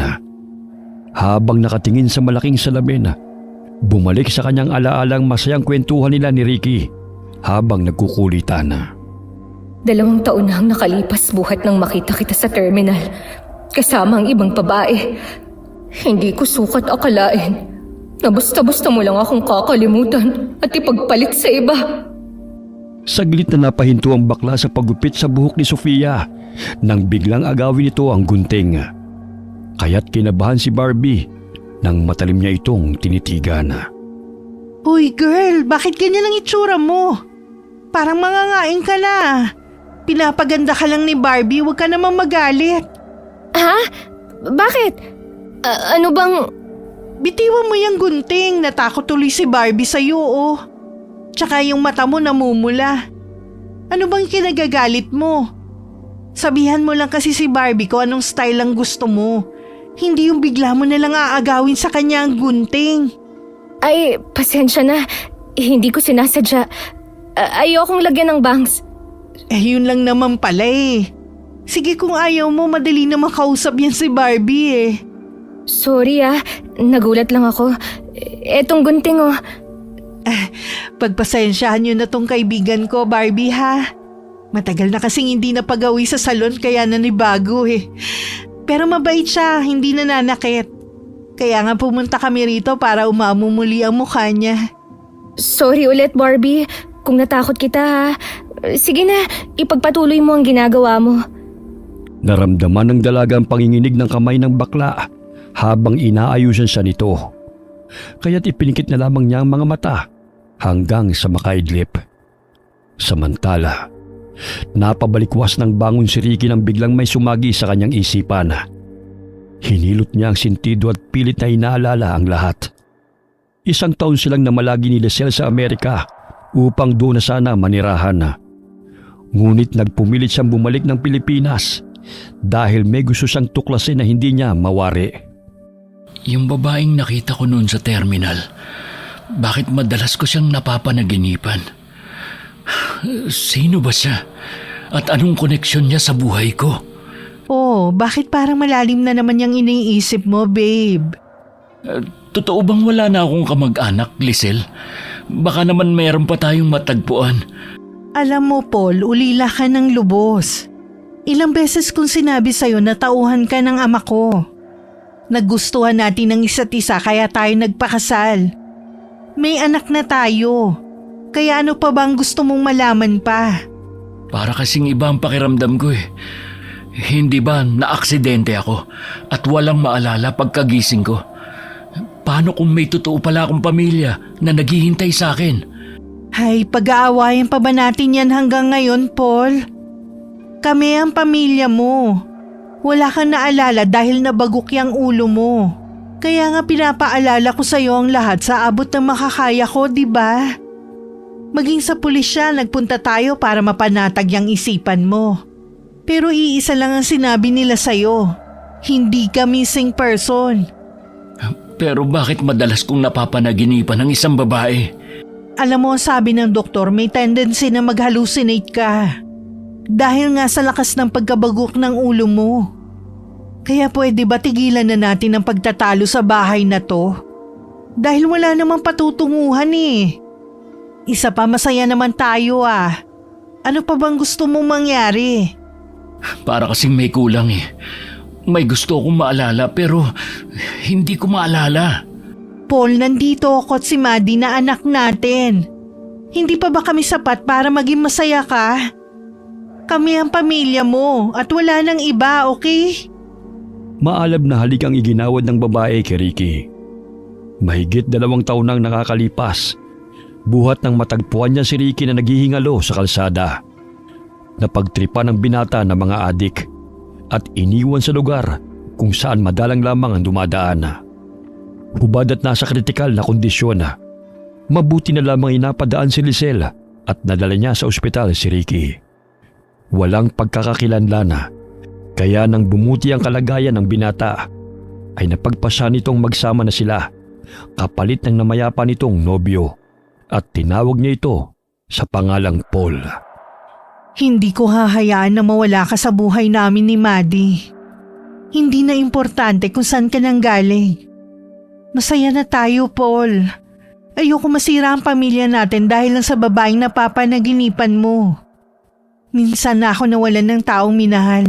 Ayoko mawalan ulit. Nasaan na ba si Maddie? Ako na magbabanday sa kanya para makapagpahinga ka. Babe, paano kung bumalik na lang kaya tayo sa Amerika? Hindi ako sanay mamuhay dun. Di ba sakitin ako nung manirahan tayo dun? Hindi ako sanay sa malamig na klima eh. Masasanay ka rin naman. Tahimik ang buhay natin doon. Hindi katulad dito maingay at polluted ang hangin. Tahimik naman dito ah. Maingay lang kung makikipagchismisan ka sa mga kaibigan mo. Paano ang negosyo mo rito? Hindi na nagpumilit pa ang babae. Alam nitong magtatalo na naman sila ni Ricky na tinatawag niya sa pangalang Paul. 10 taon ang tanda nito sa binata. Isang negosyante si Lisel ng motor parts, kaya ang isang branch niya sa Pangasinan ay si Ricky ang namamahala, kung saan walang nakakakilala sa binata. Samantala, iminulat ni Sofia ang mga mata nang marinig ang malakas na boses ni Claire. Nagulat siya na malapad ng ngiti ang bumungad sa labi ng kaibigan nang makita ang bagong itsura niya. Wow, parang tao ka na, girl! Ay, ang ibig kong sabihin, bumalik na ang kagandahan mo. Hindi na yung parang matanda sa horror movie. Grabe ka naman sa akin. O diba sinabi ko na sa'yo na magtiwala ka lang sa kakayahan ni Barbie? Ang pangit, kaya niyang pagandahin. Ang losyang, kaya niyang gawing fresh. Ang mukhang matanda, kaya niyang pabatain. Higit sa lahat, kaya niya tayong librehin. Sa panahon ngayon, wala nang libre. Kaya magbayad na tayo, no? 50% na nga lang, magpapalibre ka pa. Abuso na yon. Joke lang, no? Puwera biro, girl. Gumanda ka. Konting kuskus lang sa mga kuko mo at ayos sa buhok. Kamukha mo na si Gabby Garcia. Sus, ang layo. Maganda yun, no? Napapangita ka ba sa itsura mong yan? Kulang ka lang nun sa ayos. Kaya dalas-dalasan mo ang pagpunta sa salon para naman mapapawaw sila sa'yo. Lalo na kung Huwag mo nang ituloy ang sasabihin mo. Ayoko nang umasa na babalikan pa ako. Ha? Hindi naman yun ang gusto kong sabihin eh. Anong sasabihin mo? Kung babayaran mo muna ang bill natin. Nakalimutan ko pala mag-withdraw kanina. Grabing style ah. Babayaran kita, promise. Pangising kinurap-kurap ni Claire ang mga mata nito habang nakikisuyo sa kaibigan. Tayo na, girl, manunood pa tayo ng sine. Parang ayoko na. Gusto ko na lang umuwi. Magmumukmuk ka na naman. Ay, hindi pwede. Kailangan natin mag-enjoy ngayong day off. Bukas, matinding bakbakan na naman sa mga basurang bubungad sa atin, no? Namnamin muna natin ang moment na maganda at feeling social ngayon. Ay, para kang engot. Ay, mas mabuti pang maging engot na ganito kesa naman matulad sa babaeng yan, no? Halos lumuha na ng dugo sa pagmamakaawa sa lalaki. Ay! Nagsabunutan pa ang dalawang babae. Halika, awatin natin. Mamaya ikaw pa ang masaktan nila. Hayaan mo sila. Ginusto nilang mag-agawan sa iisang lalaki. Siguro gwapo ang lalaking pinag-aawayan nila, no? Ayun, nakatalikod oh. Matingnan nga ang itsura. Chismosa ka talaga. Umalis na nga tayo rito. Saglit lang. Halika, samahan mo ko. Kunwari dadaan lang tayo. Pambihira ka naman. Wala ka talagang pinapalampas. Luka-luka ka talaga. Sumunod ka na lang kasi. Muntik nang mabuwal sa kinatatayuan si Claire nang tumambad sa paningin nito ang itsura ng lalaki. Oh, wow! Akala ko mala Leonardo DiCaprio. Yung pala'y puwet ng kaldero. Baliw ka talaga no? Kaya hindi ka nagkakaroon ng boyfriend dahil luka-luka ka. Grabe ang lalaking pinag-aawayan ng dalawang babae. Hindi ako makaget over. Siguro ang galing mambola at romansa ng lalaking yun, no? Halos magpatayan na yung dalawa Hayaan mo sila. Kung sino ang manalo, di congrats. Kahit pangit, manloloko na, no? Nakakatakot na ang panahon ngayon. Makakalampas kaya sa killer ang mukhang yun? Ewan ko. Tayo na nga. Bigla ko nagutom sa pagmumukha ng lalaking yun. Kinabag na yata ako sa kakatawa Sa tuwing kasama ni Sofia ang kaibigan, ay pansamantala niyang nalilimutan ang mga problema. Mula pa man noon, si Claire na ang kanyang naging sandalan at itinuring na kapatid. Ayun girl, masarap daw ang mga putahe sa restaurant na yun. Tsaka ang gwapo ng mga waiter. Baka ito na ang pagkakataon ko na makahanap ng lalaking magpapatibok ng aking puso. Kakain tayo. Hindi maghahanap ng kung sino. Doon tayo sa gilid ng bintana. Oh, di ba sabi ko na sa'yo ang popogi ng mga waiter dito Tahimik na umupo si Sofia habang patuloy na nagsasalita ang kaibigan. Hanggang sa lumapit ang waiter sa kanila at malagkit itong tinitigan ni Claire. Natapos silang kumain, ngunit hindi pa rin humihinto sa pagpapapansin si Claire sa lalaki. Hanggang sa magpalitan sila ng numero. Ite-text na lang kita mamaya, Jomar Grabe. Ikaw pa talaga ang gumawa ng paraan upang magkakilala kayo no? Kung hihintayin ko ang mga lalaki na lalapit sa akin, malamang lampas na ako sa kalendaryo, hindi pa ako magkakajowa. Suportahan mo na lang ako, girl. Tsaka paminsan-minsan lang naman ako nagpapapansin 8:00 na, kaya umuwi na tayo. Mamaya matunaw pa yung lalaki sa katititig mo Narinig bang sinabi niya kanina? Single siya, type niya ako. Kaya wag ka nang kumontra ha. Suportahan mo na lang ako sa love life ko. Sige. Sana lang mahalin ka niya katulad ng pagmamahal na kaya mong ibigay sa kanya. Ayan ka na naman Hindi na nawawala ang pagkanega mo. Tayo na nga. Mamaya hindi ka pa umuwi at hintayin mo pa yung si Jomar. Kulang na lang dumikit ka sa lalaking yun Lumipas ang ilang buwan ay nagkamabutihan sina Claire at Jomar. Araw-araw itong masayang nagkukwento kay Sofia hanggang napagpasya nilang dalawa na magsama sa iisang bubong. Sa umpisa'y masaya sila, ngunit habang tumatagal ay unti-unting nadidiskubre ni Claire ang tunay na ugali ng lalaki. Pumasok siya sa trabaho na mugto ang mga mata, kaya't nagsuot ito ng sunglasses upang hindi mapansin ng mga katrabaho. Oh Claire, anyari sa'yo? Patingin nga ng mga mata mo. May sore eyes ako, kaya huwag ka masyadong lumapit sa akin. Sore eyes nga ba o mugto yung mata mo sa kakaiyak? Hindi. Kumati kasi ang mata ko kaya nagsuot ako nito. Baka mahawaan ko pa kayo Kahit anong sabihin mo, alam kong umiyak ka. Bakit? Niloloko ka na ba ng Jomar na yan? Aba hindi, may konting pinagawayan lang. Kasi kinuha niya ang lahat ng sweldo ko. Wala siyang tinira sa akin. Ang sabi niya ipapadala raw niya sa nanay niyang may sakit. Yung pala nilustay niya para sa bisyo niya. Ang kapal naman ng pagmumukha ng lalaking yun. May araw din siya.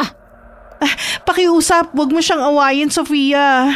Konting tampuhan lang naman to Maaayos din namin. Kung hindi siya magbabago, may kalalagyan talaga siya sa akin. Ayokong makita kang ganyan. Sinabi naman niya sa akin na babayaran niya ako pagdating ng sweldo niya eh. Ay dapat lang. Sabihin mo sa kanya na tigilan na niya ang bisyo. Kapag sinaktan ka niya, ako talagang makakalaban ng lalaking yon. Huwag mo siyang awayin ha. Baka hiwalayan niya ako. Nako, kung ganyang klaseng lalaki ang makakatuluyan mo, mas mabuting hiwalayan ka na niya. Kesa naman araw-araw mugto ang mga mata mo. Parang hindi mo naman pinagdaanan to ah. Magkakaayos din kami. Basta ayokong makitang sinasaktan at niloloko ka niya, ha? Agad na dinampot ni Sofia ang walis at tinalikuran ng kaibigan. Nabuhay na naman ang poot sa kanyang puso na nooy pansamantalang natigil. Hindi ko maipapangako na hindi ko masasaktan ng Jomar na yan kapag nalaman kong niloloko ka niya, Claire. Kinaumagahan, hindi nakapasok ng trabaho si Claire. Tinawagan siya ni Sofia at sinabi niyang masama ang kanyang pakiramdam. Kaya't napagpasahan ng dalaga na bisitahin ng kaibigan sa inuupahan nitong bahay. Ganun na lamang ang pagkagulat ni Claire nang makita niyang naroon sa tapat ng pintuan si Sofia. Sofia, anong ginagawa mo rito? Kaya ba hindi ka nakapasok dahil sa mga pasamong yan? Sinaktan ka ng lalaking yon? Hindi. Nabanggal lang ako sa pintuan. Kaya nabukulan at nagkapasa ako sa mukha. Wag kang tanga, Claire. Hindi porket mahal mo siya, dapat niyang gawin yan sa'yo. Kung yan lang ang mapapala mo sa pagsasama niyo, bakit mananatili ka pa sa kanya? Alam kong nakakabobo at nakakatanga ang pagmamahal. Pero sana naman, depensahan mo ang sarili mo. Matuto kang lumaban. Huwag mong hayaan na gawin kang punching bag. Sandali lang, Sofia. Saan ka pupunta? Pakiusap mo mong gawin ang nasa isip mo. Umiiyak na tinatawag ni Claire si Sofia. Ngunit tila bingi lamang ito na nagpatuloy sa paglalakad upang puntahan si Jomar sa restaurant na pinagtatrabahuhan nito. Subalit wala roon ang lalaki, kaya hinanap niya ito kung saan-saan. Hanggang sa matanaw niyang naglalakad ito kasama ang isang babae. Kahit madilim na hindi siya nagkakamali na si Jomar ang lalaking yun. Kaya't sinundan niya ito hanggang sa marating nila ang isang bahay. Naaninag niyang hinalikan pa nito ang babae. Kuyom ang kamaong nagkubrisa sa mga halaman. Hanggang masipat ng kanyang paningin si Claire na nooy tumatawag at nakikiusap na umuwi na si Jomar. Matagal na kaya niyang alam na may babae ang kinakasama niya? Hindi pwede to. Kailangang bigyan ng leksyon ng Jomar na yan.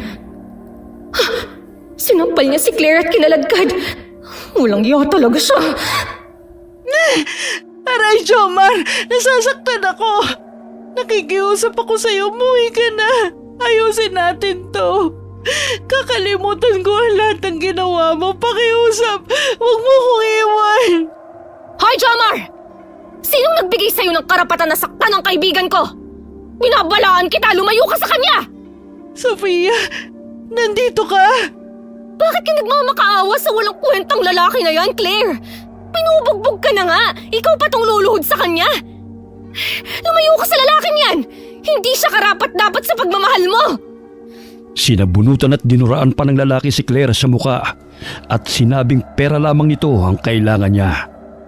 Nanindig ang mga balahibo ni Sofia sa buong katawan nang marinig ang sinabi ng lalaki. Kaya hindi niya napigilan ng galit at nagpalit ng anyo bilang aswang na ikinagulat ng dalawa. Pinamit mo lang si Claire upang perahan at matustusan ang mga bisyo mo! Wala mo bang kinamumuhian ko ang mga manluloko at hayop na katulad mo, Jomar? Hindi ko mapapalampas ang pananakit mo sa kaibigan ko! Ikaw ang killer. Ano nangyari sa mukha mo, Sofia? Bakit para naging kampanerang kubay ang itsura mo? Layuan mo ang lalaking yan, Claire! Mas masahol pa sa hayop kung ituring ka ng lintik na yan! Wag mo siyang saktan, pakiusap. Konting tampuhan lang to. Sige na, hayaan mo na kami rito. Bakit hindi? Nakalimutan mo na ba ang ginawa niya sa'yo? Pagkatapos niyang simutin ang lahat ng meron ka, ay basta-basta ka nalang iiwanan. Yan ba ang lalaking gusto mong makasama habang buhay? Turog na turog ka! Samantalang nagpapakasaya siya sa iba! Hindi ko kayang tingnan na lamang ang pananakit niya sa'yo! Kailangan niyang pagbayaran ng lahat ng sakit na ipinaranas niya sa'yo! Sofia, wag! Pakiusap, bitiwan mo si Jomar! Hindi napigilan ng aswang ang puot na naramdaman. Paulit-ulit niyang kinalimutan ang lalaki gamit ang matatalas niyang mga kuko at dinukot ang puso nito at pinisa. Lumabas ng bahay ang babae dahil sa mga kalabog na narinig. Bigla itong hinimatay nang tumambad sa paningin nito ang aswang. Kahit patay na si Jomar, ay paulit-ulit na hinahampas pa ng aswang ang katawan ng lalaki sa lupa dahil sa matinding galit. Hindi ko pinagsisisihan na pinatay ko siya dahil wala siyang karapatan na saktan at pahirapan ka. Ngayong alam mo na kung sino ang pumapatay sa mga walang yan na kagaya nila. Hindi kita pipilitin na ituring ba akong kaibigan. Ang importante sa akin ay ligtas ka mula sa demonyong Jomar na yan. Sofia, hindi ko inaasahan na magkakaganyan ka. Paano? Bakit? Hindi ko maintindihan. Mas mainam nang mabuhay ng mag-isa kesa makasama ang lalaking katulad niya. Sa susunod, huwag kang papayag na basta-basta na lang saktan ng kung sino. Kung hindi nila maibibigay ang respeto sa'yo, ikaw mismo ang magbigay nun sa sarili mo, Claire. Isa kang aswang, pero bakit ngayon ko lang nalaman sa tagal nating magkaibigan? Tumango si Sofia at mabilis na lumayo. Maya-maya'y dumating ang mga tao at hinabol siya ng mga ito. Naiwan si Claire na tulala dahil hindi makapaniwala sa mga nasaksihan. Bagamat hindi niya sinabi ang totoo kung sino ang aswang na pumatay kay Jomar. Bit-bit ang iilang mga gamit. Nagpalaboy-laboy si Sofia sa kalsada hanggang sa bumalik siya sa Maynila at nanatili sa terminal kung saan niya huling nakita si Ricky. Nagbabaka sakali siyang matagpuan niya ang dating kasintahan hanggang sa masipat ng kanyang tingin ang babaeng sakay ng kotse na kasama noon ni Ricky. Agad niyang sinundan ito. Ang laki ng bahay kung saan pumasok ang kotse. Mayaman ang babaeng yun. Kaya pala kinalimutan na kami ni Ricky. Maging si Nanay Tisha, ipinagpalit niya sa yaman. Mamanmanan ko ang bawat kilos nila. Gusto kong makaharap si Ricky. Hindi pwedeng maging masaya siya. Gayong miserable ang buhay ko. Masayang pinuntahan ni Lisel ang kanyang mag-ama sa kwarto. Ngunit matalim siyang tinitigan ni Ricky at saglit na iniwan ang kanilang anak sa katulong. Gusto kitang makausap, Lisel. Alam ko na mismo agad ako. Magbibihis lang muna ako, babe. Gusto ko ngayon din. Naaalala ko na ang lahat, Lisel. May pamilya ako. Bakit inilihim mo sa akin ang lahat? Anong pinagsasabi mo? Hindi kita maintindihan. Ang babaeng madalas na sumasagi sa isipan ko. Hindi lang siya basta isang panaginip, kundi siya ang babaeng totoong minahal ko, si Sofia. May ina ako naghihintay sa akin. Bakit mo sinabing wala na akong pamilya? Ang mga pulis na pinuntahan natin, mga kasabwat mo ba sila? Binayaran mo? Paul, maghunos dili ka. Hinaan mo ang boses mo. Pag-usapan natin to ng mahinahon. Pinagkait mo sa akin na makasama ang tunay kong mahal. Hindi Paul ang tunay kong pangalan, kundi Ricky. Patawarin mo ko, Paul. Ricky, kung nagawa ko mangilihim sa'yo ang totoo, naging desperada lang ako para bumuo ng pamilya. Pinaramdam mo sa akin ang pagmamahal na matagal ko nang inaasam-asam. Masaya tayo, kasama ang anak nating si Maddie. Paano si Sofia? Ang pangako ko sa kanya, si Nanay. Bakit? Bakit nangyari sa akin to? Pinaniwala mo ko sa kasinungalingan, Lisel! Halos mabaliw si Ricky sa kakaisip kung ano ang kanyang gagawin sapagkat batid niyang kinamumuhian na siya ni Sofia sa inaakalang inabandona niya ito. Kinagabihan umakyat ng pader si Sofia. Nakita niya ang gwardiya na nagbabantay sa guardhouse kaya't sa bandang likod siya ng mansyon dumaan. Marahan siyang lumakad sa bubungan sa anyong aswang. Humanda ka sa akin, Ricky. Matatapos na rin ang masasayang araw mo. Hindi ko palalampasin ang panluloko mo sa akin. May bata, mahimbing na natutulog. Kamukhang kamukha siya ng walang iya niyang ama. Patuloy na lumakad ang aswang na si Sofia. Nakikita niya sa sliding window kung sino ang mga tao sa silid. Hanggang sa maninag niya ang lalaking balisa na natutulog. Abay, napaka-komportable naman ang kutsyon na tulugan mo, Ricky. Ang laki ng bahay na tinitirahan mo. Kaya nagawa mo akong kalimutan. Dahan-dahang binuksan ni Sofia ang bintana. Hindi nakalak yun kaya't agad siyang nakapasok. Napabalikwas ng bangon ng lalaki nang maramdaman na may matulis na bagay na sumusundot-sundot sa kanyang mukha. Sino ka?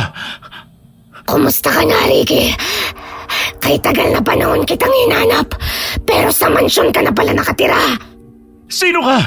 Anong kailangan mo sa akin? Bakit ganyan ang itsura mo? Napakasakit isipin na ang bilis mong makalimot. Sa bagay, sino ba naman ang hindi magiging masaya kung mabubuhay ka sa karangyaan? Maging ang sariling ina ay kinalimutan mo dahil lang sa pera. Sofia, ikaw ba yan?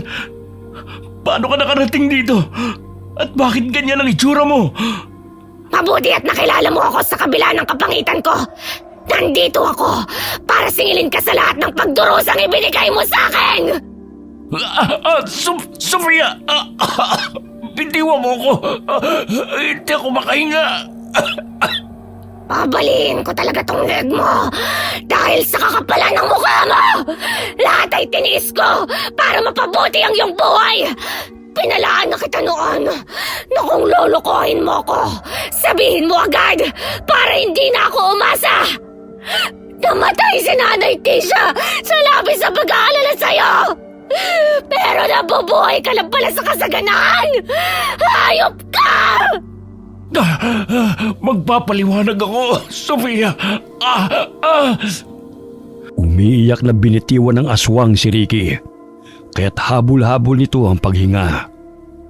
Malakas siyang sinampal ni Sofia, kaya nasugatan ng pisngi nito ng masagi ng kuko ng aswang. Anong kasalanan ko sa'yo? Bakit ginawa mo sa akin to? Alam kong marami akong pagkukulang, pero lahat ng pangarap ko isinantabi ko para sa'yo. Ngunit hindi pa rin yung sapat, kaya iniwan mo ako sa ere. Ngayon naiintindihan ko na. Masigit ang salapi kesa sa mga taong tumulong sa'yo nung panahong walang-wala ka. Pero hindi ako papayag na maging masaya ka, Ricky. Kayo ng pamilyang binuo mo! Pakiusap. Hindi ko ginusto to. Naging biktima rin ako ng... Sino ang gusto mong unahin kong patayin? Ang asawa mo? Ang anak mo? O ikaw? Patawarin mo ko, Sofia. Huwag ang aking anak. Wala siyang kasalanan. Ako na lang ang parusahan mo. Sige, gawin mo lahat ng gusto mo sa akin. Saktan mo ko. Pahirapan. Kung yan ang makakapagpagaan sa puso mo. Hindi ko ginusto nangyari. Sinabi sa akin ni Lisel ang katotohanan. Nawala ang alaala ko nung pagtripan ako ng mga adik. Itinapon ako sa gilid ng kalsada. At siya ang tumulong sa akin. Wala akong pagkakakilanlan, kaya niya ako inalagaan at nakabuo kami ng pamilya. Ilang araw pa lang bumalik ang alaala ko. Hindi ko na alam ang gagawin ko, Sofia. Patawarin mo ako. Mahal na mahal pa rin kita. Siguro nga, wala na akong karapatang sumaya. Yun na ang nakatadhana sa akin. Nung mamatay si nanay, akala ko mag-isa na lang ako. Pero nagbago yun simula nung makilala ko kayo ni Nanay Tisha. Punong-puno ng pangarap at pag-asa sa buhay. Pero ngayon, gustong-gusto ko nang maglaho. Dahil ang taong minahal ko nang higit pa sa buhay ko ay hindi na maaaring maging akin! Umaagos ang luha sa pisngi ng dalaga at kumaripas ng takbo palabas ng bahay. Pipigilan pa sana siya ni Ricky, ngunit mabilis itong nawala. Maging ang gwardiya ay nagulat sa mga kalabog sa bubungan, subalit wala itong nakita. Nagkubli si Sofia sa mayayabong na halaman malayo sa mansyon. Doon niya ibinuhos ang lahat ng paghihinagpis hanggang sa nakatulog siya dahil sa matinding pagod sa kakaiyak. Biglang bumukas ang pinto ng silid at iniluwan nun si Lizelle. Babe, ano nangyari sa pisngi mo? May naririnig akong boses dito sa kwarto mo kanina. Huwag mo akong hawakan. Ayos lang ako. Nakalmot ko lang ito. Sige na, bumalik ka na sa kwarto mo. Dito na muna ako sa guest room. Babe, alam kong galit ka sa akin. Sorry kung naging selfish ako. Kasalanan ko ang lahat. Umibig lang ako. Gusto ko lang ng masayang pamilya. Nangyari na ang dapat mangyari. Hindi na natin maibabalik pa ang nakaraan. Sige na, gusto ko na magpahinga. Kinabukasan ay naalimpungatan si Sofia dahil naramdaman niyang may humaplos sa kanyang pisngi. Bumungad sa kanya ang batang pulubi at binigyan siya nito ng tinapay. Napag-alaman ng dalaga na ulila na ang bata. Inakay siya nito sa barong-barong kung saan ito nanunuluyan at ipinakilala nito kay Sofia ang 2 taong gulang na kapatid nito. Ang babata pa nila. Si Kakay 7 taon pa lang, pero naaalagaan niya ang kapatid niya. Pambihira. Mas mahirap pa ang kalagayan nila kaysa sa akin. Ngunit patuloy silang lumalaban sa hamon ng buhay. Unti-unting naging masaya si Sofia kasama ng 2 bata. Tinawag rin siya ng mga ito na nanay. Napansin niyang hindi na siya sinusumpong ng pagiging aswang dahil sa positibong emosyon niya na ibinibigay ng 2 bata. Kailangan kong magbagong buhay para sa mga batang to. Itinuring nila akong nanay dahil sa pangungulila sa kanilang ina. Siguro'y nakatadhana akong makasama ng mga batang ito. Bukas sa bukas, maghahanap ako ng trabaho kung saan walang nakakakilala sa akin. Samantala, binalikan ni Ricky ang baryo kung saan ito dating naninirahan upang hanapin si Sofia. Pinuntahan nito si Claire nang hindi nito nadatnan sa bahay nila ang dating kasintahan. Hindi ba ikaw si Claire na kaibigan ni Sofia? Alam mo ba kung nasan siya ngayon? Ricky? Ikaw na ba yan? Oo, ako nga. Hinahanap ko si Sofia. Ang sabi ng mga kapitbahay, matagal-tagal na raw na walang tao sa dati naming bahay. Hindi ko rin alam kung nasan siya ngayon eh. Hinihintay ko nga rin ang pagbabalik niya. Alam mo ba matagal kanyang hinintay? Oo, kaya nga lang may nangyaring masama sa akin. Kung may balita ka sa kanya, ito ang calling card ko. Tawagan mo ako kagad ha? Sige, Ricky. Hinatid ng tingin ng dalaga si Ricky habang papalayo. Lingid sa kaalaman nila na masayang namumuhay si Sofia kasama ang 2 bata na itinuring siyang ina.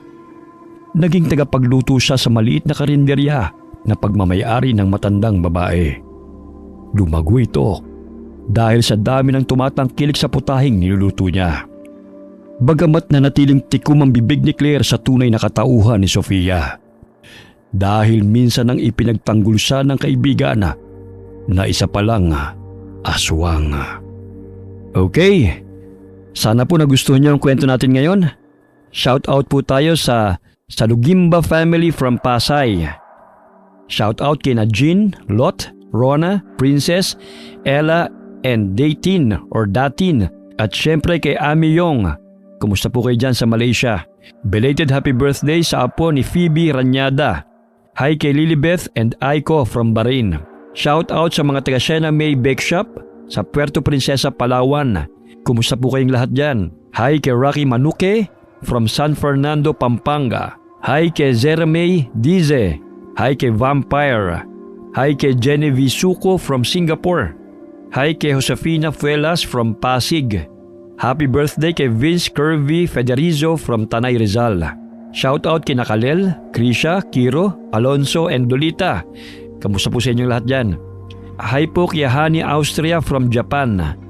Hi kay June Mateo from San Ildefonso, Bulacan. Shout out sa lahat ng mananahi po ng Eskultura Garment sa Phase 1B, Ciudad Nuevo, Naic, Cavite. Kamusta po kayong lahat dyan? Shout out kay Meng Paraton, Mirna Lampasa at kay Michael Del Rosario. Kamusta po kayo? Hi kay Maribeth Gatapia from Paris, France. Shout out sa Alajids family or Alahids family. Shout out po sa Cabral family from Lemery, Batangas. Congratulations kay Estela Cabral da Silva for passing 2 exams in Switzerland. Hi kay Leonora Ventura from Quezon City. Shout out po sa Home Mart Household. Kamusta po kayo dyan? Hi kay Jocelyn Taipen from San Roque, Mabuhay, Zamboanga, Sibugay. Shout out sa Gilig family from Lapu-Lapu City. And hi po kay Chona Sotis. Alright, basta po lagi nating tatandaan na huwag po tayo makakalimot na magdasal, okay? Maraming salamat po sa inyo and God bless po sa inyong lahat.